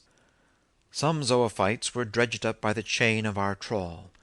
Most were lovely sea anemone belonging to the family Actinidia, including among other species the Phyctalis protexta, native to this part of the ocean, a small cylindrical trunk adorned with vertical lines, mottled with red spots, and crowned by a wondrous blossoming of tentacles. As for mollusks, they consisted of exhibits I had already observed: turret snails, olive shells of the tent olive species with neatly intersecting lines and russet spots standing out sharply against a flesh-colored background, fanciful spider-conchs that looked like petrified scorpions, transparent glass snails, argonauts, some highly edible cuttlefish, and certain species of squid that the naturalists of antiquity classified with the flying fish, which are used chiefly as bait for catching cod. As for the fish in these waterways, I noted various species that I hadn't yet had the opportunity to study. Among cartilaginous fish, some brook lamprey, a type of eel 15 inches long, head greenish, fins violet, back bluish-gray, belly a silvery brown strewn with bright spots, iris of the eye encircled in gold, unusual animals that the Amazon's current must have swept out to sea because their natural habitat is fresh water. Stingrays, the snout pointed, the tail long, slender, and armed with an extensive jagged sting. Small 1-meter sharks, with gray and whitish hides, their teeth arranged in several backward curving rows. Fish commonly known by the name carpet shark.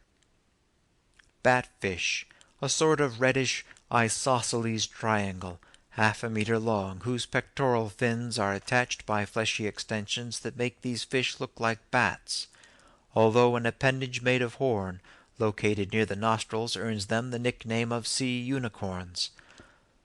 Lastly, a couple species of triggerfish, the cucoyo, whose stippled flanks glitter with a sparkling gold color, and the bright purple leather jacket, whose hues glisten like a pigeon's throat.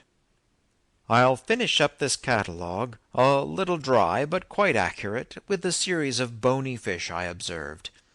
Eels belonging to the genus Apteronotus, whose snow-white snout is very blunt, the body painted a handsome black and armed with a very long, slender, fleshy whip. Long sardines from the genus Odontognathus, like 3-decimeter pike, shining with a bright silver glow, Guaranian mackerel furnished with 2 anal fins, black-tinted rudderfish that you catch by using torches, fish measuring 2 meters and boasting white, firm, plump meat that, when fresh, tastes like eel, when dried, like smoked salmon. Semi-red wrasse, sporting scales only at the bases of their dorsal and anal fins. Grunts on which gold and silver mingle their luster with that of ruby and topaz. Yellow-tailed gilthead, whose flesh is extremely dainty, and whose phosphorescent properties give them away in the midst of the waters. Porgies tinted orange, with slender tongues, croakers with gold caudal fins, black surgeonfish, 4-eyed fish from Suriname, etc. This etc. won't keep me from mentioning one more fish that Conseil, with good reason, will long remember. One of our nets had hauled up a type of very flat ray that weighed some 20 kilograms. With its tail cut off, it would have formed a perfect disk. It was white underneath and reddish on top, with big round spots of deep blue encircled in black, its hide quite smooth and ending in a double-lobed fin. Laid out on the platform, it kept struggling with convulsive movements, trying to turn over, making such efforts that its final lunge was about to flip it into the sea, but Conseil, being very possessive of his fish, rushed at it, and before I could stop him, he seized it with both hands. Instantly there he was, thrown on his back, legs in the air, his body half paralyzed, and yelling. "Oh, sir, sir, will you help me?" For once in his life the poor lad didn't address me in the third person. The Canadian and I sat him up. We massaged his contracted arms, and when he regained his five senses, that eternal classifier mumbled in a broken voice, "A glass of cartilaginous fish. Order Chondropterygia with fixed gills. Suborder Salacia. Family Regiforma. Genus Electric Ray." "Yes, my friend," I answered, "it was an electric ray that put you in this deplorable state." "Oh, master can trust me on this," Conseil shot back. "I'll be revenged on that animal." "How?" "I'll eat it." Which he did that same evening, but strictly as retaliation, because, frankly, it tasted like leather. Poor Conseil had assaulted an electric ray of the most dangerous species, the cumana. Living in a conducting medium such as water, this bizarre animal can electrocute other fish from several meters away. So great is the power of its electric organ, an organ whose two chief surfaces measure at least 27 square feet.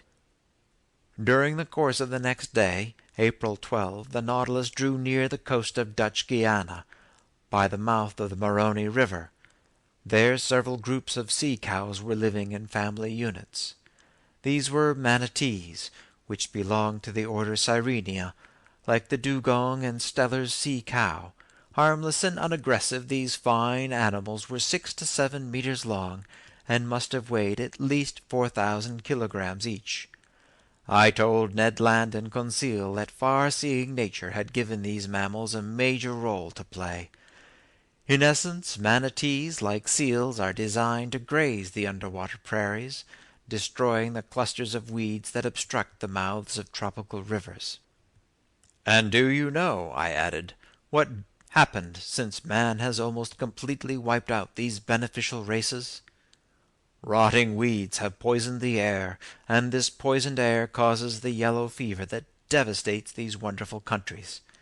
This toxic vegetation has increased beneath the seas of the torrid zone, so the disease spreads unchecked from the mouth of the Rio de la Plata to Florida.